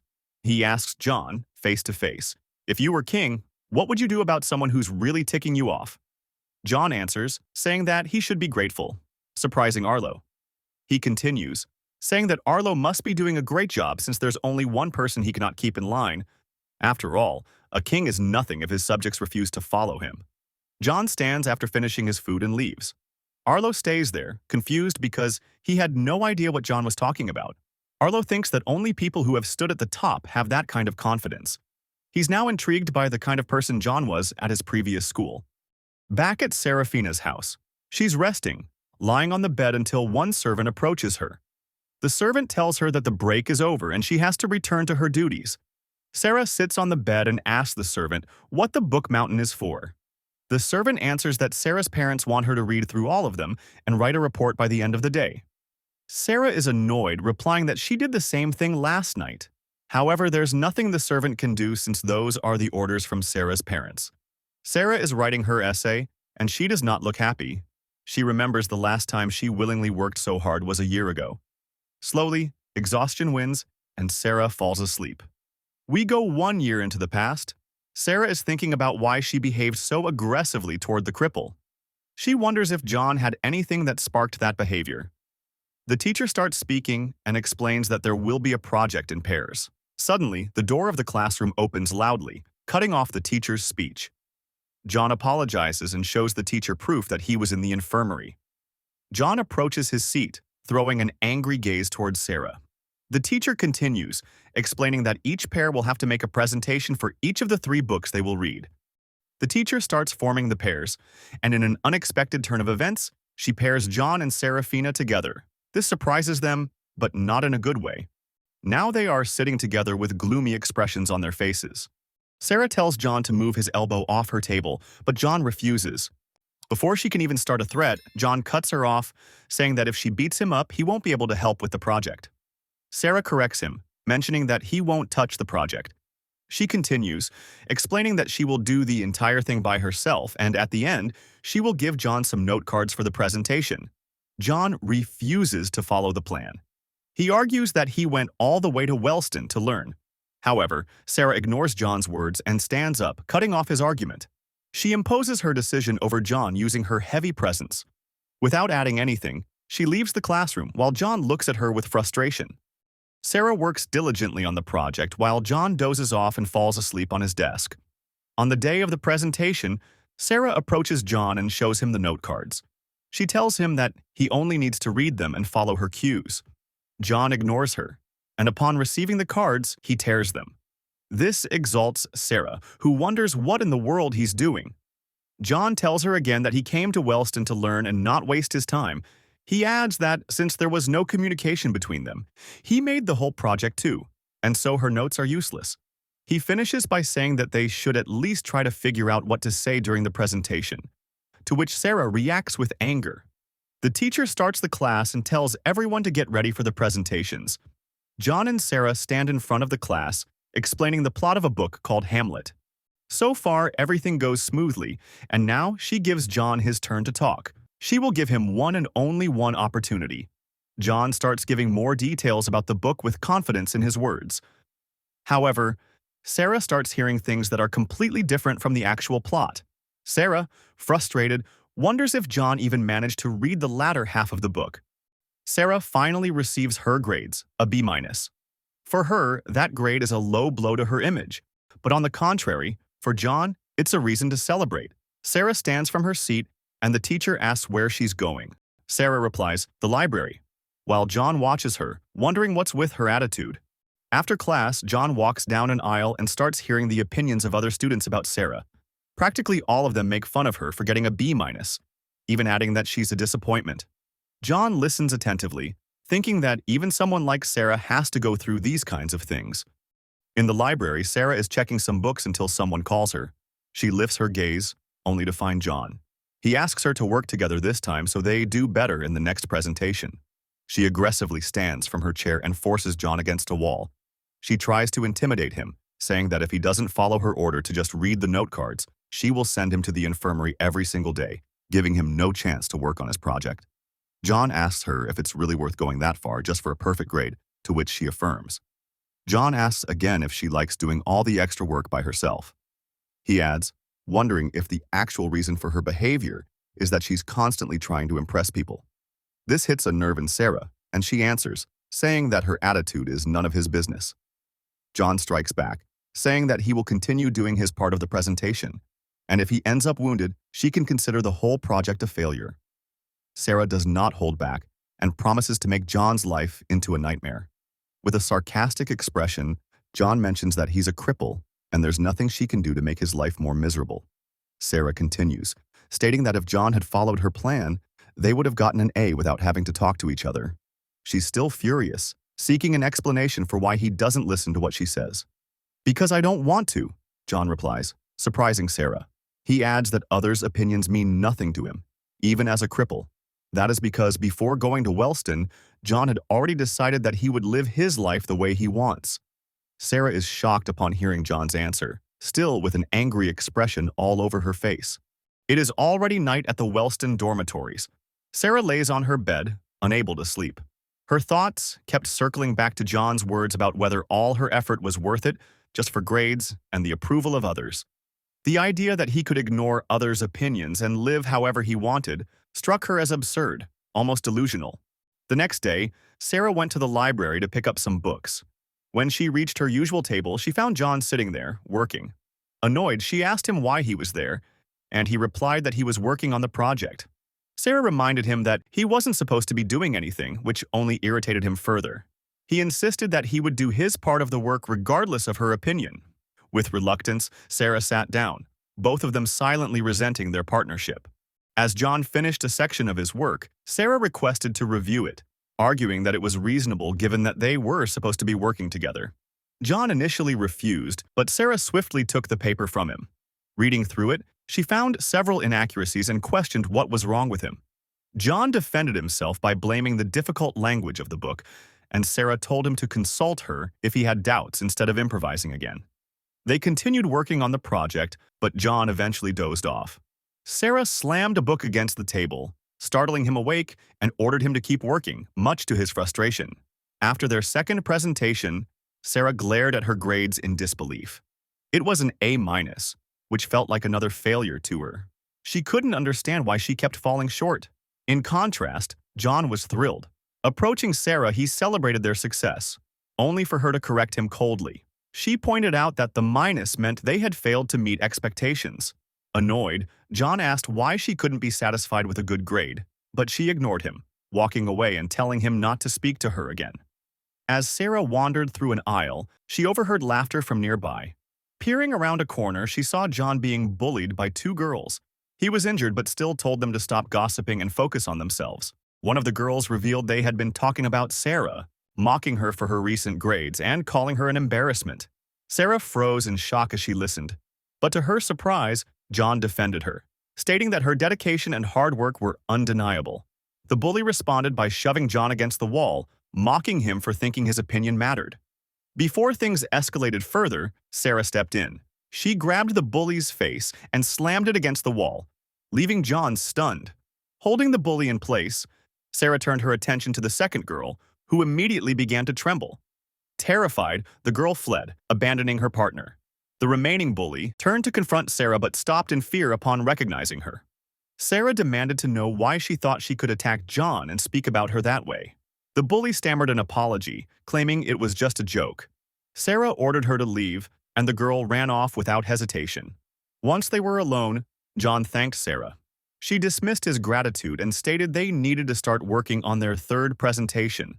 John, smiling weakly, responded that he would join her after a visit to the infirmary. Back in the library, John and Sarah were working on their project. Suddenly, John asked Sarah to help him understand a section of the text. Sarah smirked, mocking him, saying she never expected him to swallow his pride and ask for help. Despite her teasing, she began explaining the content of the book while John listened carefully. She found herself surprised by his attentiveness, as he had been uncharacteristically diligent over the last few days. The day of the final presentation arrived. Before it began, the teacher asked the groups to have a brief discussion. Sarah noticed John's worried expression and couldn't resist teasing him. She joked that he would drill a hole in the floor if he kept staring like that. John admitted that he truly wanted to do his best this time. He explained that he disliked what people said about Serafina and didn't want to drag her down any longer. Sarah responded curtly, telling him it was a little late to be worrying about that. When John apologized, she brushed it off, telling him to forget about the past and focus on the present. When it was their turn, Sarah stood and made an unexpected remark to John. She told him that he had been the most persistent partner she had ever worked with. Her comment caught John off guard, but brought a smile to his face. The presentation went smoothly, far better than their previous 2 attempts. Afterward, Sarah received her grade, a solid A. She finally felt at ease, though she refrained from celebrating. Approaching John, she noticed the joy radiating from his face. John, unable to contain his excitement, jumped out of his seat, celebrating their achievement. He enthusiastically told Sarah that she must be happy about her grade now. Then, with a grin, he invited her to celebrate with drinks on him. Sarah maintained her stoic demeanor, reminding him that his average grade was still an A-. John disagreed, arguing that they had worked hard for this and deserved a reward. Sarah initially refused, stating that she would rather spend time in the library. However, John was relentless and eventually convinced her to join him. They ended up at a boba tea shop. As they sipped their drinks, they both found themselves genuinely enjoying the moment. Though Sarah didn't show it outwardly, she too wanted to celebrate. She silently thanked John for teaching her to focus on what made her happy. Back in the present, Sarah was asleep at her desk. A servant entered the room, waking her up. The servant informed her that she was there to collect her work. Sarah groggily replied that it wasn't finished yet. The servant then mentioned that Sarah's father had arranged an internship interview for her at NXGen Research Facility. The interview was scheduled for the next day, and the servant advised her to research the company beforehand. Sarah sighed, commenting on how short the notice was. The servant, unimpressed, questioned whether her time away from home had made her soft, noting that she had been complaining more about her responsibilities. Before leaving, the servant reminded her to work more efficiently. Sarah stayed at her desk, staring at her unfinished essay with a sense of frustration and helplessness. John walked home, weighed down by the monotony of his routine. Wake up, go to school, get beaten up, and come back with nothing to look forward to. He couldn't help but wonder why he had to endure it all, questioning the point of the endless cycle. When he arrived home, he let his jacket and bag fall to the floor without a second thought. Frustration boiled over, and he lashed out with a powerful kick at the punching bag in the corner. The bag swayed violently, but it wasn't enough. He began throwing punch after punch, venting his anger on the worn leather. Everyone felt worthless to him. The weaklings who couldn't stand up for themselves and the so-called elites who only used their power for selfish and petty reasons. He was sick of people who thought they could do whatever they wanted simply because they had power. The image of the green-haired girl flashed in his mind. Someone he had once believed in, and now even she seemed like a disappointment. His strikes intensified, fists slamming into the bag until his knuckles burned. His breath came in raged gasps as he came to the bitter conclusion that everyone around him was worthless. But then a memory of Sarah surfaced, interrupting the storm inside him. Her image lingered in his mind and he began to relax, the anger dissipating as quickly as it had surged. His hands were raw and bloodied, trembling from the effort, and he finally collapsed onto the floor. Eventually, he sat up and turned to his laptop, scanning the screen for any sign of Sarah. She was still offline, and the silence gnawed at him. It had been a week since he'd last heard from her. He noticed that his dad was online and decided to call. His dad was surprised to hear from him through the laptop, and John explained he had broken his phone in an accident on the stairs. His dad brushed it off, promising to send him money for a new one. John shifted the topic, asking if his dad could send him another copy of Unordinary, but his dad's tone grew serious. He explained that the editor had destroyed all the copies for his own safety. Concerned, his dad asked if everything was all right, but John quickly dismissed the question, claiming he had a lot of homework and ending the call before his dad could say goodbye. When his dad called back, John ignored it and closed his laptop. Back at school, Eason was keeping an eye on John, unsure of what Arlo was planning but recognizing that it was working. Slowly but surely, John's true colors were beginning to emerge. We are now at the headmaster's office. A blonde guy is knocking on the door and the headmaster invites him in. This guy, called Keen, is the head of security at Wellston. The headmaster invites him to sit and watch the news. The news is talking again about the group Ember. A new body has been found with its mark, and this time, it's in the town of Wellston. The headmaster asks Keen what he thinks about these news reports. Keen answers that it is frightening to see high tiers being murdered. He adds that it is pretty hard to understand Ember's objective. The headmaster asks him if he remembers Ray, the former king of Wellston. Of course, Keen remembers. Ray was a brilliant student with immense potential and a powerful electricity ability. The headmaster reveals that Ray was murdered by Ember a month ago, leaving Keen perplexed. He does not understand how that was possible. The headmaster explains that it might be linked to the fact that Ray got his hands on a copy of Unordinary. Keen is still shocked, considering that Ember must have strong members capable of taking down high tiers like Ray. The headmaster instructs Keen to monitor everyone entering the school until the situation with Ember is resolved. He adds that, combined with the reason behind Seraphina's suspension, Wellston now has 2 incidents related to Unordinary. This means the authorities will be keeping a close eye on them. The headmaster continues, asking Keen to bring any suspicious individuals to him for questioning. He also requests that Keen try to keep the authorities away from the school's internal matters. In another part of the school, a blue-haired guy is walking down the aisle. He spots Eisen and immediately hides, wondering what Eisen is doing. Around the corner, Eisen is watching a scene between John and 4 bullies. One of the bullies is pushing John against the wall. John asks him to stop touching him, making the bully and his crew laugh. The bully reminds John that he's the strongest there, so he can do whatever he wants. As he says this, the bully lunges at John with a jab. John swiftly evades the hit and grabs the bully's arm. Using the bully's momentum, John brings him to the floor, applying pressure on his elbow from behind. John, tired of the bullying, yells at him, telling him to never touch him again. While yelling, John increases the force on the bully's elbow, breaking it. The bully's 3 partners launch themselves at John, using their abilities. John stands his ground, ready for the impact. His eyes begin to release a yellow glow, revealing that John actually has an ability. John stands up, his eyes still glowing yellow. Suddenly, his mind recreates a similar scene from his past. He sees himself at his previous school, surrounded by defeated guys. Among them is a green-haired girl looking completely defeated in the background. A younger John stands triumphant in a deserted area, facing the green-haired girl. He tells her if she really thought he would be defeated just because she gathered a bunch of weaklings. John calls her Claire and adds that he expected more foresight from her. Apparently, Claire had known long before they met that John would become king of the school. She looks at John with fury, but he continues speaking. He asks if the only reason she helped him was to improve her position. Claire remains silent, breaking John's patience.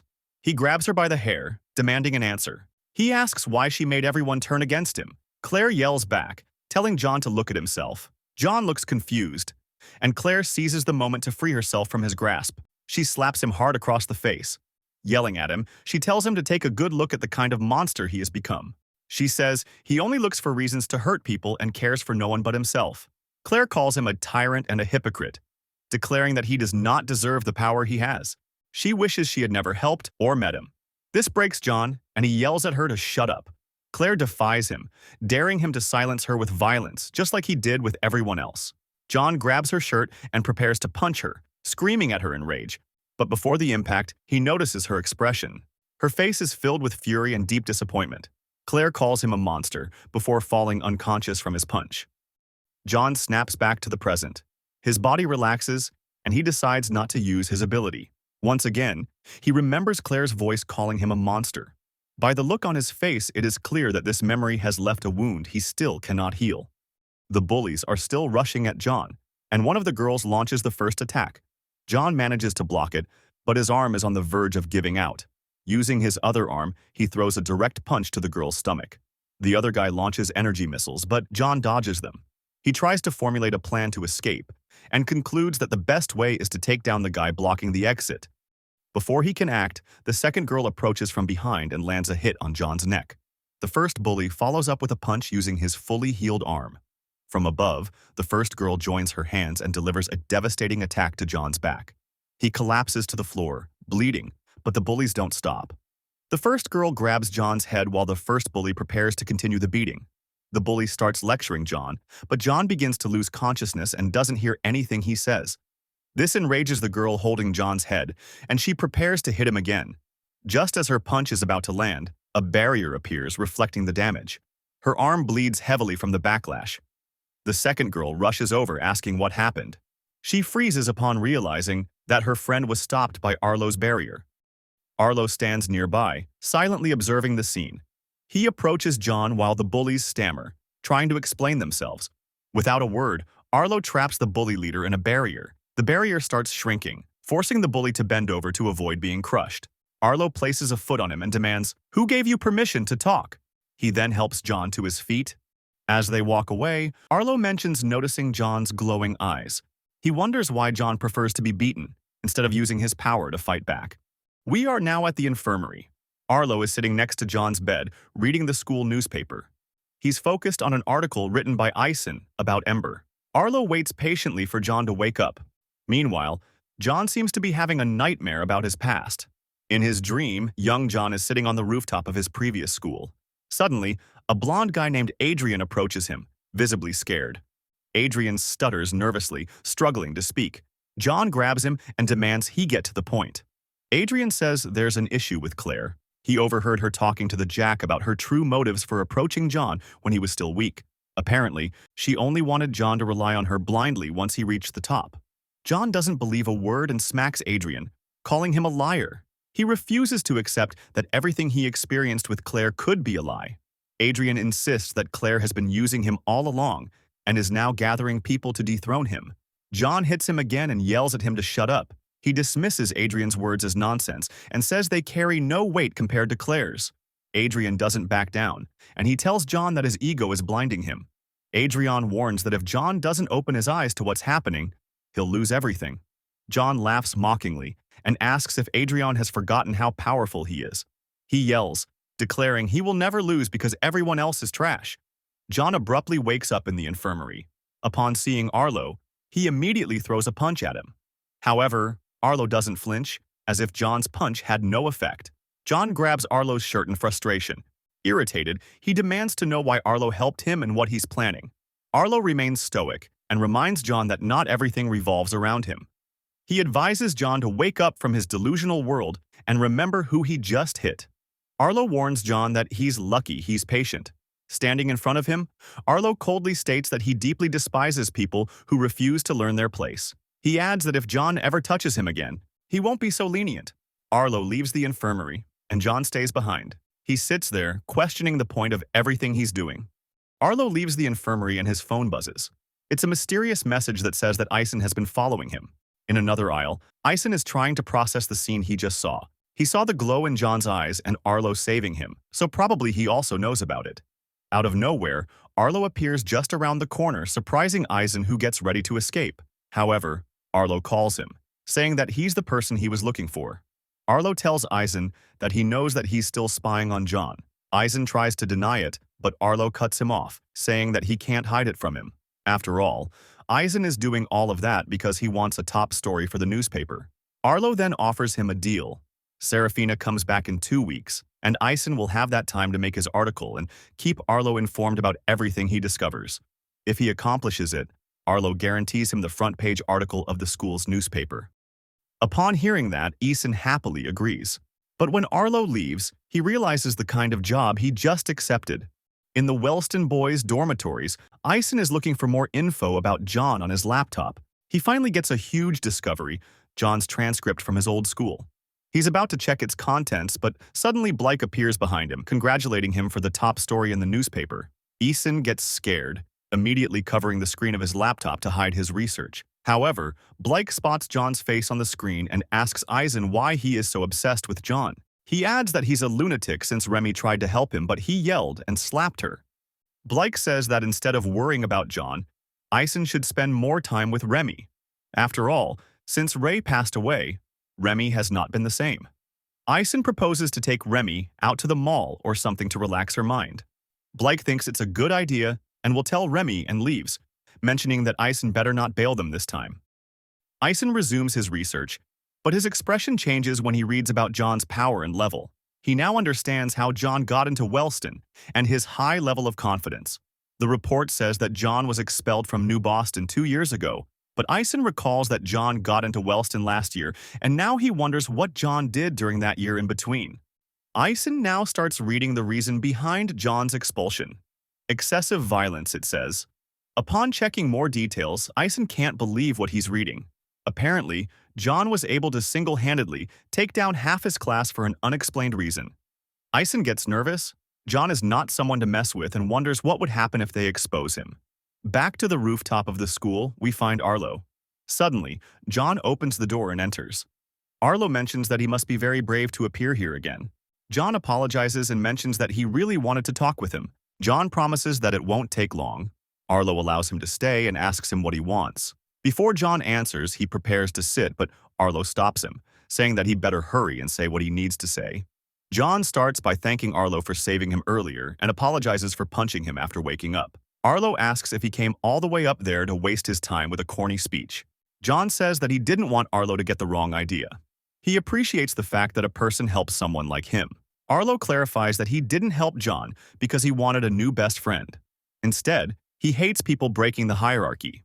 He considers that 4 people against only 1 guy is not how order works, and it should be a fair one-on-one. After all, if John had fought each one of the bullies separately, he would have a chance to win. John dismisses it, saying that Arlo is giving too much credit to a cripple like him. John finishes, saying that's all he wanted to say, and hurries off. Arlo thinks that John is a liar, and the fact that he oversells himself as a cripple makes him wonder why he's denying his place. It looks like John is trying to convince himself that he's completely powerless. In another part of the school, Eisen is reviewing the information about John's expulsion. He concludes that it was not because he took down half his class, but because the school was not able to control him. Eisen thinks that it's better to leave John minding his business, and the best way to do so is to make Arlo forget about it. Suddenly, Arlo's hand appears on his shoulder, scaring Eisen. He tries to escape, saying that he's busy, but Arlo creates a barrier blocking his way. Arlo tells him to not even think about running, and that there must be a good reason for ignoring his calls. Eisen says that he was not able to find anything, but Arlo does not buy it. Arlo knows that someone able to get information about the Ember organization wouldn't fail at finding basic information about one of his classmates. Being too good at your job was your ruin, dude. Arlo tells him to reveal the information if he still wants a successful story. However, Eisen says that he'll drop the story, surprising Arlo. Eisen reveals that the best course of action is to wait for Serafina to return and to pretend that his investigation never happened. He continues, saying that everything is good the way it is. However, Arlo replies that John is not in his rightful place. Without thinking, Eisen replies that it's not Arlo's business. Arlo smacks Eisen against the barrier and reminds him that he decides everything at school and demands Eisen to reveal everything. Even in that situation, Eisen does not reveal anything. He's afraid of what John could do if Arlo tries to force him. Arlo releases him, surprising Eisen. However, Arlo says that all his time won't go to waste and he personally will get to the bottom of this. Arlo leaves, ignoring Eisen's warnings and his begs for him to stop since he's not aware of what he's dragging everyone into. John is walking down the aisle of the school, remembering Arlo's words about being able to win against the bullies. He looks thoughtful but thinks he doesn't want to get involved in hierarchy. He never wants to go back to that time, where hierarchy only brought pain and anger to his life. John keeps walking, and in the corner, he crashes again with Arlo dropping his papers. Arlo doesn't even get surprised. At this point, he's used to that. John bends down to pick up his papers, and Arlo watches him from above, angry for seeing John acting so pathetic even with the potential of a high tier. Arlo drops a binder to the floor and tells him to use it to avoid embarrassing himself every time he bumps into someone. Arlo is about to leave, but John tells him that he just can't take his stuff. Arlo gets even angrier, but just tells him to keep the binder. John insists that he has to pay him in some way and asks him if he's free after school. They end up going to the same boba store that John and Sarah frequent. John asks if Arlo has ever had boba, to which he replies with a no. John then advises him to order a mango boba, and Arlo agrees. The waitress arrives and asks them for their order. Arlo starts by ordering a large coffee, surprising John since there's no point in ordering coffee in a boba store.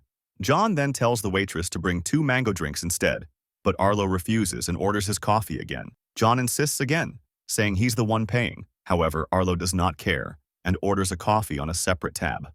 On the TV, the news are talking about NX Gen Research, the company that interviewed Sarah. They explain that it is a lab where they research the root of their abilities, and a huge secret project was put on hold.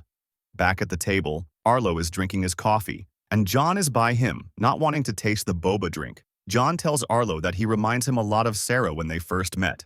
Arlo asks him how he ended up being so close with Sarah. John starts saying that they hated each other at first because she beat him up, and then started talking and hanging out due to being stuck together on a project. At the end, she saved him from some bullies, and their friendship slowly began. Arlo then asks him where he learned to fight, since not many low tiers are able to go against mid tiers.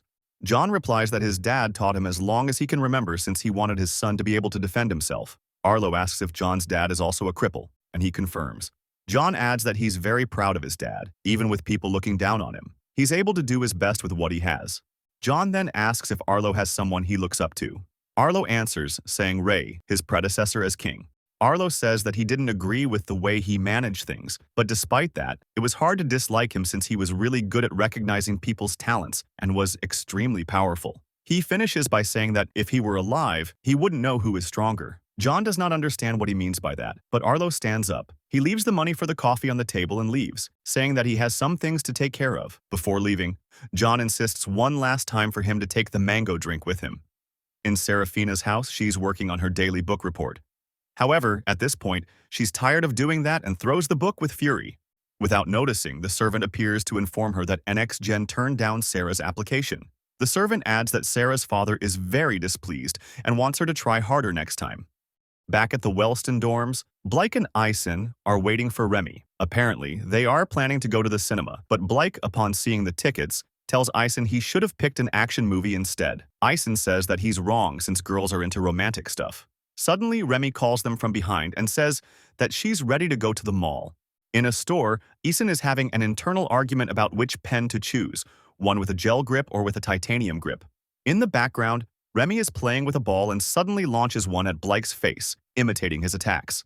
They start a ball war while Ison takes an eternity to choose the pen. Tired of waiting, they throw a ball at Ison's head, telling him that it's getting late for the movie. In the cinema, the three are watching the movie, invested in its development to the point of releasing tears. After the movie, Ison mocks Blake, saying that despite not wanting to see the movie, he ended up crying. Suddenly, Blake spots an ability gauge booth, the same one where Sarah and John went. Knowing that Remy has a level higher than 5, they decide to make her participate. Ison practically drags Remy to the booth and Blake pays, telling the vendor to measure Remy's ability. Remy says that she already knows her level, and Ison replies that it's a guaranteed prize then. The vendor tells Remy not to worry, and he starts measuring her powers. The vendor gets surprised. Remy is very powerful for getting a 5. The vendor looks for a prize and gives her exactly the same teddy bear that Sarah received some time ago. Upon seeing the bear, Remy gets nervous and grabs the bear. After opening the bear, she takes out the tracking chip. This puts Blake and Ison on alert, including the vendor. They don't look happy, and Remy asks what the meaning behind the chip is. The vendor tries to calm the situation, mentioning that he's as surprised as they are and he's only giving the prizes his boss gave him. While grabbing the vendor's arm, Ison activates his ability. It is some sort of scan ability that allows him to check the pulse of the vendor. By his heart rate, Ison concludes that the vendor is lying. Ison hardens his grip, telling the vendor that he'll have to come with them. With no way to escape, the vendor drops a gas bomb, filling the area with a thick cloud of smoke. In the middle of the smoke, a guy with an invisibility power approaches the vendor from behind, making him also invisible. Remy tells Blake to get rid of the smoke. Blake charges energy balls on his hands and collides them, making an expansion wave that disperses the smoke. Upon checking the booth, they notice that the vendor is gone. However, they don't worry since Aizen's ability also allows him to lock people's positions. With that, he's able to spot the vendor even if he's invisible and tells Remy where the vendor is heading. They rush to the exit, making a lot of fuss and alerting one of the mall guards. Upon seeing them, the guard mistakenly thinks that Blake, Remy, and Aizen were the ones that set off the bomb and calls for reinforcements. Outside of the mall, they spot the vendor on a motorcycle still being invisible. Aizen rushes to follow them, but doesn't notice that a truck is about to hit him. Thankfully, he's able to stop the car with his ability. Blake gets over the truck while mocking Aizen for not looking both sides while crossing the street. Then Blake yells at Remy, telling her that he'll back her up. Remy uses her electricity power to increase her speed and follows the bike. However, when Blake is about to make the shot, one of the guards stops them, making them unable to continue the chase. Remy is approaching the bike but wonders why Blake hasn't shot an energy beam yet. Eventually, Remy's range reaches the bike, and she uses her electricity to stop it. The two riders crash to the floor, clearly injured. When Remy is about to get close to start the interrogation, a female guard launches at Remy out of nowhere. However, Remy was covering her body with electricity and unintentionally ends up zapping the guard, making her unconscious. When Remy turns to check on the riders of the bike, she doesn't find them. Remy decides to concentrate to feel any of their electronics. However, the guard grabs Remy's leg with the little force she has left, making a complete halt to the chase. In the security room of the mall, we see the female guard escorting Remy using handcuffs. Aizen and Blake are already there, trying to explain to the other guard what actually happened. Blake tells the guard to check the camera footage from earlier to verify that they are not lying. The guard adds that the vendor always gave him bad vibes. But honestly, the guard only started to listen to them after he discovered that they were students from Wellston. The guard says that he'll check the cameras, but they better not do anything funny. However, upon turning, Blake and Aizen disobey his orders. While they wait, Aizen mentions that he could easily get free from the cuffs, but Blake cuts him off, not wanting to get into more trouble. Remy says that the cuffs were not designed for people like them, and Aizen asks, "What's the point then?" Remy continues, asking them why they let the guards catch them if they were stronger. Aizen replies that he didn't want to get into trouble, and Blake says that the authorities were backing the guards. Remy says that that's the point. The cuffs are for mid-tiers, but for people like them, they act as a reminder that there are lines that shouldn't be crossed. They might be strong, but the authorities will always stop them. In the camera room, the guard is checking the footage. The students were not lying, but due to the smoke, the camera did not record much. However, at the booth, they notice a hooded man picking up the teddy bears and taking them out of the mall. The guard tries to follow him, but the hooded man managed to avoid all the cameras while leaving. Back to the security room, Remy tells the guys that she accidentally zapped the female guard, and she had to help her cuff herself. She starts daydreaming about how many guards it would have taken to stop her if she wanted to keep chasing the vendor. However, Remy stops, and her attitude changes. She tells them that she's been thinking about how the authorities would deal with powerful people like Sarah or Arlo if they decided to challenge them. For her, it wouldn't be logical to let people that powerful roam free without some kind of condition. She suspects that they actually don't have as much freedom as they think. Blake dismisses it, saying that they can do whatever they want at school, even not going to classes. However, Remy says that that's the case, but they also seem very obsessive. For example, Sarah and her obsession with perfection, and Arlo with his obsession for order. They are so invested in their responsibilities that the idea of defying the authorities never crosses their mind. Remy adds that it looks like they've been crippled. This automatically makes Aizen remember John's past and his change of attitude. Aizen then adds that it sounds logical. After all, the authorities need a reliable way to keep strong people in line. Blake is still not sure and asks about the superheroes not being targeted by the authorities. Aizen calls him dumb for not being aware of the recent news. Aizen explains that those superheroes don't act according to the authorities' wishes, and out of nowhere, a group called Ember appears and starts killing them. Blake gets shocked but still finds it hard to believe, despite Aizen saying that there is no choice but to get rid of a threat that can't be controlled. Aizen turns to Remy, revealing that she asked him to write an article about Ember for the front page of the school's newspaper.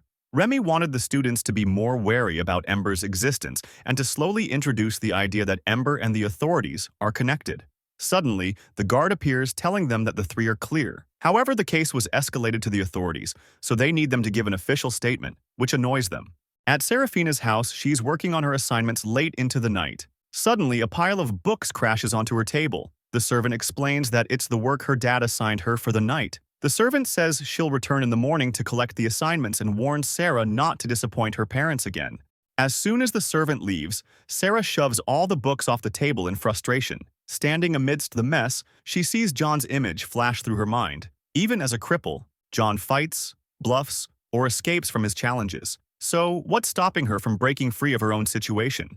Morning arrives, and while Sarah checks her laptop, the servant reappears to collect the assignment. Sarah tells her she hasn't touched the books and won't be giving her anything. The servant warns her of the consequences if her mother finds out, but Sarah interrupts. She declares she'll speak directly to her mother. When Sarah moves to leave her room, the servant tries to stop her and insists on delivering the message herself. Sarah freezes time, leaving the servant immobilized, and heads to her mother's room. Standing outside the door, she feels nervous but reminds herself that if John can stand up for himself, so can she. She opens the door and finds her mom reading documents. Her mother looks up and immediately critiques her appearance, telling her to remove her extensions and fix her jacket. Sarah begins by saying she won't do the assignments anymore, startling her mom. She continues, saying she wants the freedom to walk through the house and dress how she likes. Her mom cuts her off, insisting that instead of complaining, Sarah should be grateful for her privileges. She reminds Sarah that her path to success has been carefully laid out for her. Her mom warns her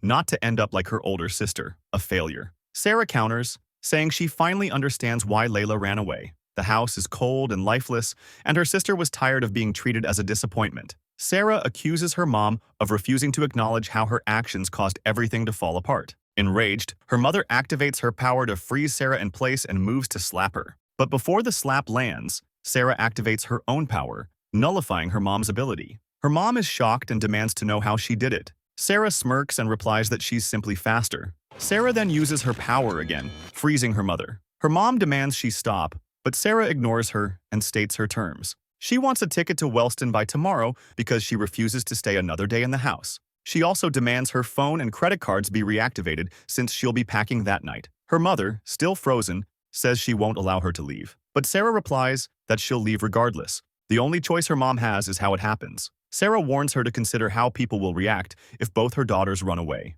As she prepares to leave, she mocks her mom, insisting she only flies first class. Her mom yells at her as she walks away. Outside the room, Sarah closes the door, feeling both exhausted and relieved. For the first time, she feels free. Back at Wellston, Blake and Ison are reading the front page of the school's newspaper. The article, written by an anonymous source, accuses the students of setting the smoke bomb at the mall. Suddenly, Blake, Ison, and Remy are summoned to the headmaster's office. Inside, the headmaster tells them they should know why they were called. He then asks if the details in the article are true. Remy denies it, explaining that the article doesn't tell the full story. She clarifies that they followed the culprit but were mistaken as the ones who set the bomb. They also assure the headmaster that they've already cleared things up with the authorities. The headmaster is glad to hear that, but reminds them of an important rule. At Wellston, they have the freedom to use their abilities as they wish. However, once they step off campus, they must be more cautious because Wellston's reputation depends on their behavior. He advises them not to act impulsively in similar situations and to consider the consequences of their actions. After leaving the office, Blake comments that the meeting wasn't as bad as he expected. Eisen jokes, surprised that the headmaster even reads the school's newspaper. As they walk, Remy grows curious about how someone at school could have known about the events. The incident was recent and took place over the weekend. She begins to wonder if someone has been following them. On the rooftop of the school, Arlo looks annoyed as the door opens. John enters, cheerful to have found Arlo again. John approaches and asks if Arlo enjoyed the mango boba while holding a binder of papers. Arlo sighs and asks why John is on the rooftop again. John replies calmly that he just wants to take a break. Arlo reminds him that the rooftop is off limits and says John should understand that by now. John counters, saying that if Arlo truly wanted to throw him off, he would have done it already. John remarks that Arlo spends a lot of time there. Arlo admits that the rooftop is quiet and helps him clear his mind. This statement causes John to recall his time as king, spending moments alone on the rooftop. Lost in thought, John suddenly remembers he has class and prepares to leave. Before going, he asks Arlo if he's free after school. Arlo replies with a firm no, saying he has errands to run. John insists, asking if he can tag along. Arlo refuses again, but John presses him, telling him to meet at the school gates after classes. Without waiting for a reply, John rushes off to class. Arlo stands there, wondering how Sarah manages to deal with someone like John. After classes, Arlo is waiting at the school gates. When John arrives, He's surprised to see Arlo actually showed up. John asks Arlo where they're heading next. John and Arlo are on a bullet train heading to an unknown destination. John, growing impatient, thinks about how long they've been on the train. He finally asks Arlo where they're going. Arlo tells him to relax and wait until they arrive. Meanwhile, at the airport, Sarah has just gotten off her plane. She tries calling John but gets no answer, concluding that he still hasn't bought a new phone. She takes a taxi and starts heading toward Wellston School. Elsewhere in the city, Arlo and John step off the bullet train. John looks around and asks where they are. Arlo calmly explains that they've arrived at the Wellston Turf War location. John immediately becomes anxious and reminds Arlo that he's a cripple. He protests that he's not used to this kind of environment and thought Arlo's errands would be something simple, like shopping. Arlo tells him not to worry, assuring him there won't be a fight. He's just there to meet some people. In the deserted area, John and Arlo encounter a group of people. John freezes when he recognizes them. They're the same ones who broke his phone. Tense, John demands an explanation from Arlo. Arlo remains calm, telling him to stay put and wait for a moment, and he approaches the group. Suddenly, Arlo gives them a signal. Without warning, he orders them to lock John down. A girl activates her power, forming sharp claws over her hands. She charges at John alongside another guy. The scene catches John off guard, triggering memories of Claire's betrayal. Before he can react, the girl gets close and slashes deep cuts into his arm with her claws. Before he can recover, the other guy uses his ability to create a whirlwind, hurling John backward. John crashes to the ground, his body battered and bleeding. The girl places her claws against John's neck, pinning him in place. Arlo smirks and says, "Surprise!" John, lying on the ground and seething with anger, feels the sting of betrayal once again from someone he trusted. John lies on the ground, held down by the two attackers while blood drips from his fresh wounds. Arlo stands over him, composed but cold. He begins introducing the attackers to John and remarks that John probably already recognizes them, as they were the ones who broke his phone. John grits his teeth, anger flaring, and asks how Arlo knows about that. Arlo's expression remains steady as he replies that he told them to do it. The words hit John like a blow. Arlo continues, his voice sharp and condescending. He asks if John ever stopped to think why someone of his status would tolerate being near a cripple. He smirks and admits that he didn't bring John there to be his friend. He never had any intention of that. He reveals that he hates him. Suddenly, John's mind flashes back to a painful memory. He's holding a letter, his hands trembling. It's apparently a love letter written by Claire. John's face flushes with excitement as he clutches the note, his heart racing. As he reaches the meeting spot indicated in the letter, he freezes in place. Claire isn't alone. She is surrounded by a group of people. John's heart sinks as she begins to speak, revealing her true intentions. The betrayal sends John into a blind rage. He charges toward them, fury overtaking him. The memory fades, dragging John back to the present. Arlo's voice cuts through the haze as he explains that he brought John there for one reason, to put him in his place. Looking down at John with a sinister grin, he wonders how much it would take to break him. He gestures to the empty, desolate surroundings and states that there is no one around for miles. No one to save him. They have all the time in the world to make sure John understands his true position. Arlo stands and begins pacing. He reveals that everything John has experienced in the past few weeks was his doing. Arlo states that Seraphina's suspension, his limited contact with her, the mid-tiers attacking him, and every single encounter were orchestrated by him. Frustration and despair bubble inside John. He had come to Wellston to turn over a new leaf, to leave his past behind. He hadn't harmed anyone and had tried to stay out of trouble, yet everything was ending the same way. Frustration and anger fill his face. He shakes, trembling from the weight of it all. He thinks to himself that he isn't the monster. They are. Arlo looks down at him, triumphant. He asks if John has anything to say.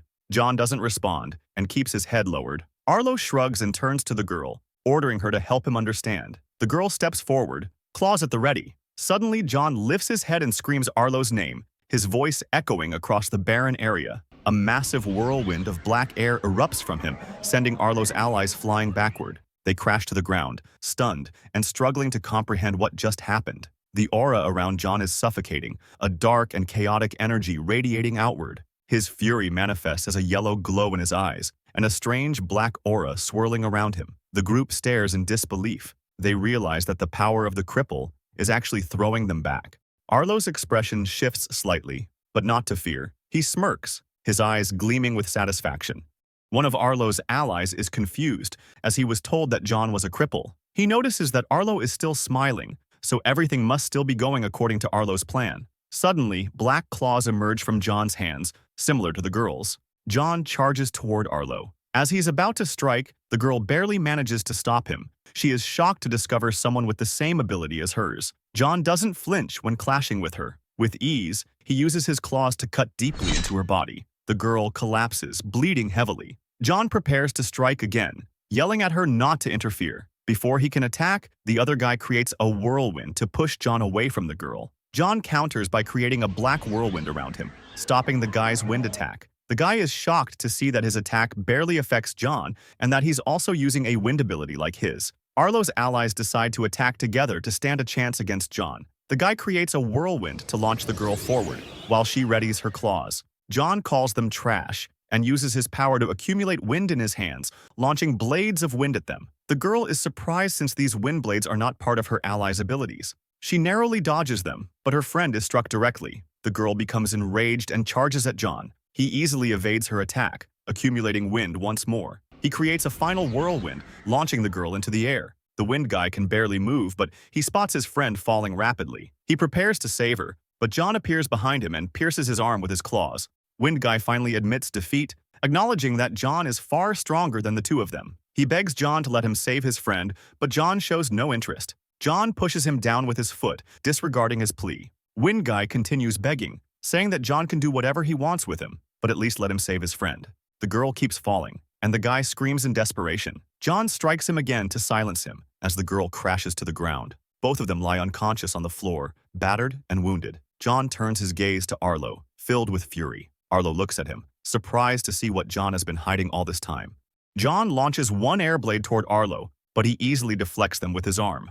John then creates a whirlwind around Arlo to obstruct his vision and charges in, aiming to strike with his claws. Inside the whirlwind, Arlo focuses to sense the direction of the attack, thinking that a little wind isn't enough to make him activate his barrier. John appears and strikes with his claws, but Arlo evades the attack and remains unharmed. Frustrated, John decides to use the wind to rise above the ground and charges at full speed toward Arlo to strike again. As John gets closer, Arlo thinks that once he activates his barrier, John will probably be able to use it too. Arlo decides that the best course of action is to end the fight with one blow. Finally, John's claws clash with Arlo's barrier. The impact causes the damage to reflect back toward John, injuring his arm and making it bleed. However, Arlo starts spitting blood, since John's attack managed to crack his barrier. Arlo seizes the opportunity as John's momentum decreases from the pain and lands a punch, sending John flying across the arena. John recovers from the impact, but one of his arms is severely injured. Arlo takes the initiative, creating a barrier around John and slowly begins to shrink it.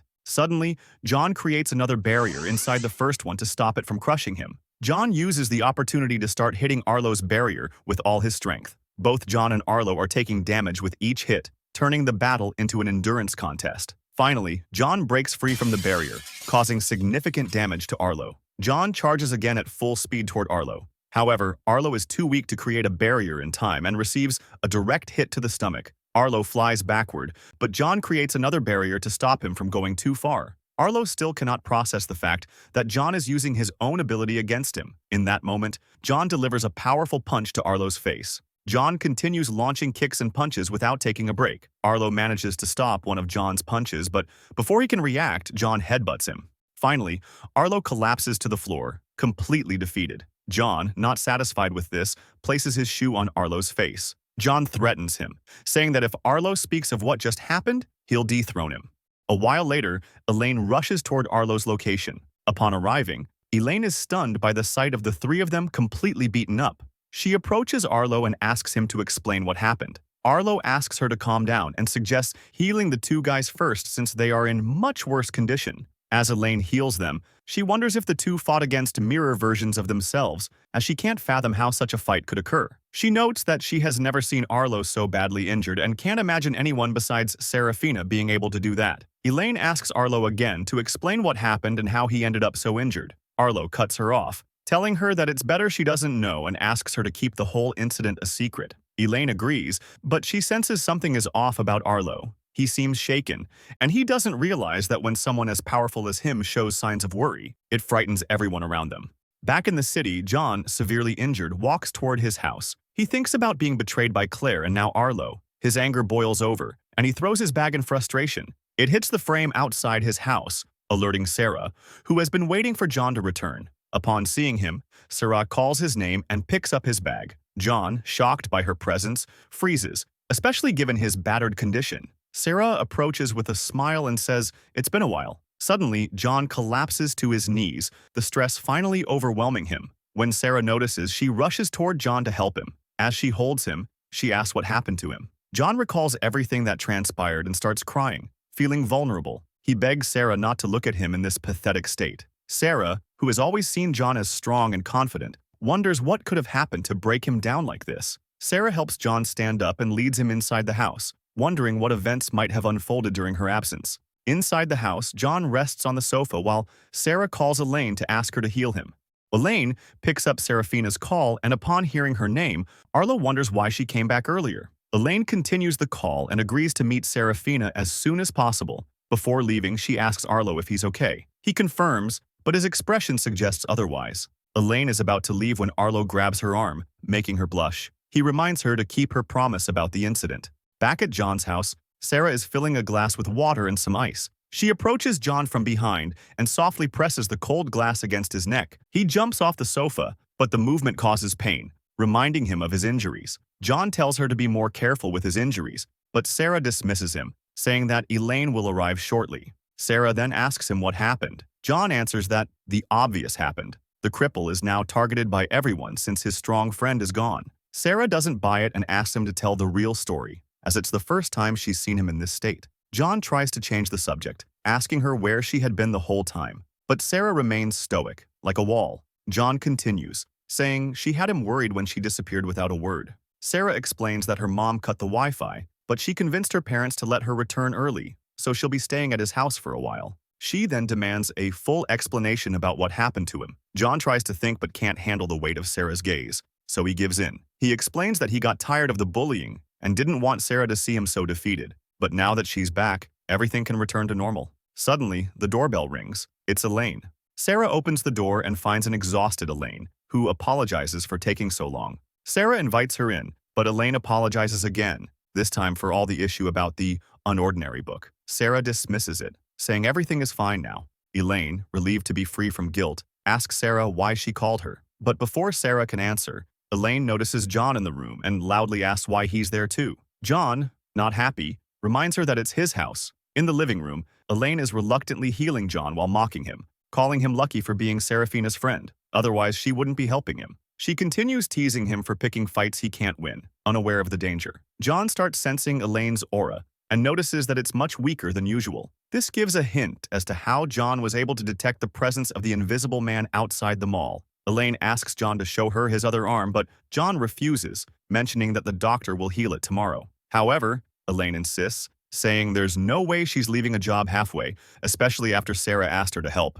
John still hesitates, reluctant to accept. Elaine snaps and forcefully grabs John's arm. While healing it, she wonders who he messed with to end up with injuries like that. Slowly, she starts noticing that the patterns of the wounds look familiar, and the dots start to connect. One arm has claw marks from the girl who was with Arlo, while the other shows signs of damage from Arlo's barrier. Elaine gets incredibly nervous, unable to believe that someone who was supposed to be a cripple could have caused all of this. John notices Elaine's expression and, before she can say anything, covers her mouth with his hand. With a menacing gaze, John tells her to shut up. Elaine looks terrified, and John finally tells her to listen carefully to his instructions. After a while, Sarah returns to the living room after unpacking her things. She notices that Elaine is gone and asks John where she is. John mentions that Elaine just left. Apparently something urgent came up and she had to hurry. Sarah thinks it's pretty strange that Elaine left without saying goodbye. It's 5 a.m. at Wellston School, and Arlo walks through empty aisles. His mind is still stuck on his memories of being beaten up by John. Suddenly, the guy who was saved by John a long time ago, who possesses invisibility powers, appears around the corner, checking on Arlo from behind. In the infirmary, the doctor chats with Keen, the head security at Wellston. Keen tells the doctor that he's tired of the investigation, as he hasn't found anything so far. He mentions that he's scanned all members of the faculty and the guests from the last couple of months, but hasn't found any connections with the authorities. Keen decides to change the topic, saying that he's heard the doctor has a new girlfriend and should at least try to look happier about it. Keen inquires about the doctor's relationship progress, but the doctor asks him to calm down, as it's not serious yet. He adds that he'll be going on another date with her the same week because she has something to tell him. Keen mocks him, telling him to prepare for a breakup. The doctor says Layla, his girlfriend, is a project manager, really smart and very attractive. Keen asks exactly how attractive. The doctor answers with an 11. Suddenly, Arlo appears out of nowhere, causing the doctor to spit his coffee in surprise. Before saying anything important, Arlo congratulates the doctor on getting a super hot girlfriend, much to the doctor's annoyance. The doctor then asks Arlo to explain what happened to his face.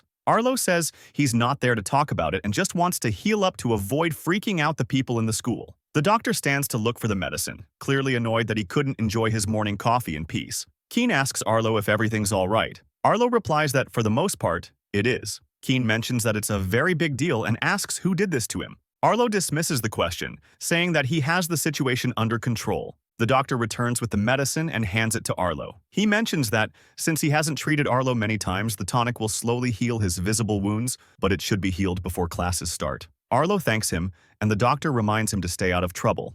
As Arlo leaves, the doctor asks Keen who could have done that to him. Keen guesses that John is probably the culprit, surprising the doctor. The doctor refutes, saying that John has been playing cripple so far. Keen continues, stating that John is the only one who could even touch Arlo. The doctor remains unsure, but he remembers his last encounter with John, who was acting very irritable. It seems that the authorities of the school knew all along that John wasn't a cripple. After a while, Blake and Eisen are walking through an aisle. Eisen is irritated because he doesn't understand his class, but Blake mocks him, saying that with studying, the classes are easy to follow. Suddenly, they hear rumors about Arlo going to the infirmary covered in bruises. Apparently, someone was able to beat him. This alarms Eisen, and he deduces that Arlo didn't listen to his warnings and ended up fighting with John. Blake yells at Eisen, snapping him out of his thoughts. Blake immediately denies the rumors, saying there's no way he believes those lies about Arlo losing a fight. In another part of the school, Remy is heading toward the press room. Upon entering, he calls for Cecile, the turquoise-haired girl who is checking the school's newspaper. She asks Remy what she's doing there. Remy tells her that she needs to know who the anonymous writer is. Cecile remains silent, her face stoic, before she closes her newspaper. She mocks Remy, asking if she doesn't know what the meaning of anonymous is. Remy responds that the person who submitted the article is planning something. Cecile asks for a source, but Remy says she just has a feeling. Hearing this, Cecile refuses to help, stating that without a proper reason, she won't hand over confidential information. Remy tries to convince her, saying that something bigger is happening around them, though she's still not sure what it is. Cecile tells Remy to get her information elsewhere. She won't risk her reputation over something so vague. Remy gets serious and reminds Cecile that she's the queen and demands she tell her the name. Cecile laughs with a smirk upon hearing Remy use her position as the queen. Remy continues, saying that her responsibility as the queen is to maintain a safe environment for everyone, and she needs the information for that. Cecile cuts her off, calling her speech a joke. Suddenly, Cecile moves in front of Remy with great speed. She tells Remy that if she wants that information, she'll have to force her to say it.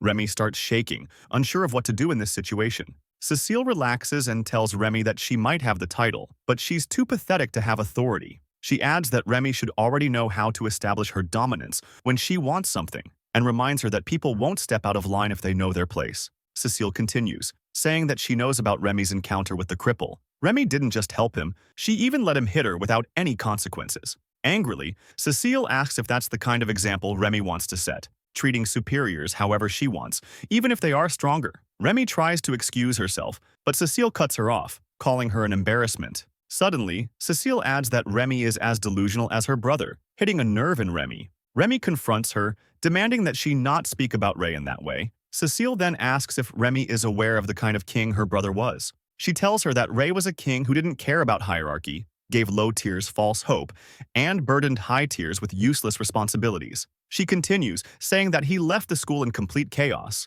but thankfully Arlo and Serafina were able to fix most of the mess. Remy refutes this, saying that Ray didn't mess up. He just wanted to help everyone and make everyone help each other. Cecile grows tired and tells her that she doesn't know anything, and that kindness and sincerity are just a waste of time. Cecile finishes by saying that Remy's brother was an idealist and a weak king. She tells Remy to learn from his mistakes and move forward. Finally, Remy leaves the press room, her eyes starting to water as she remembers her brother. She wonders if Ray's sacrifice to help others had any worth. Suddenly, she notices another death pool on the billboard and wonders if everything her brother did made any difference. Meanwhile, Arlo is walking down another aisle when his phone buzzes. It's a message from Remy, asking him if he's busy after school. Thanks for watching. I hope you enjoyed the video and don't forget to like and subscribe. See you in the next one. Bye-bye.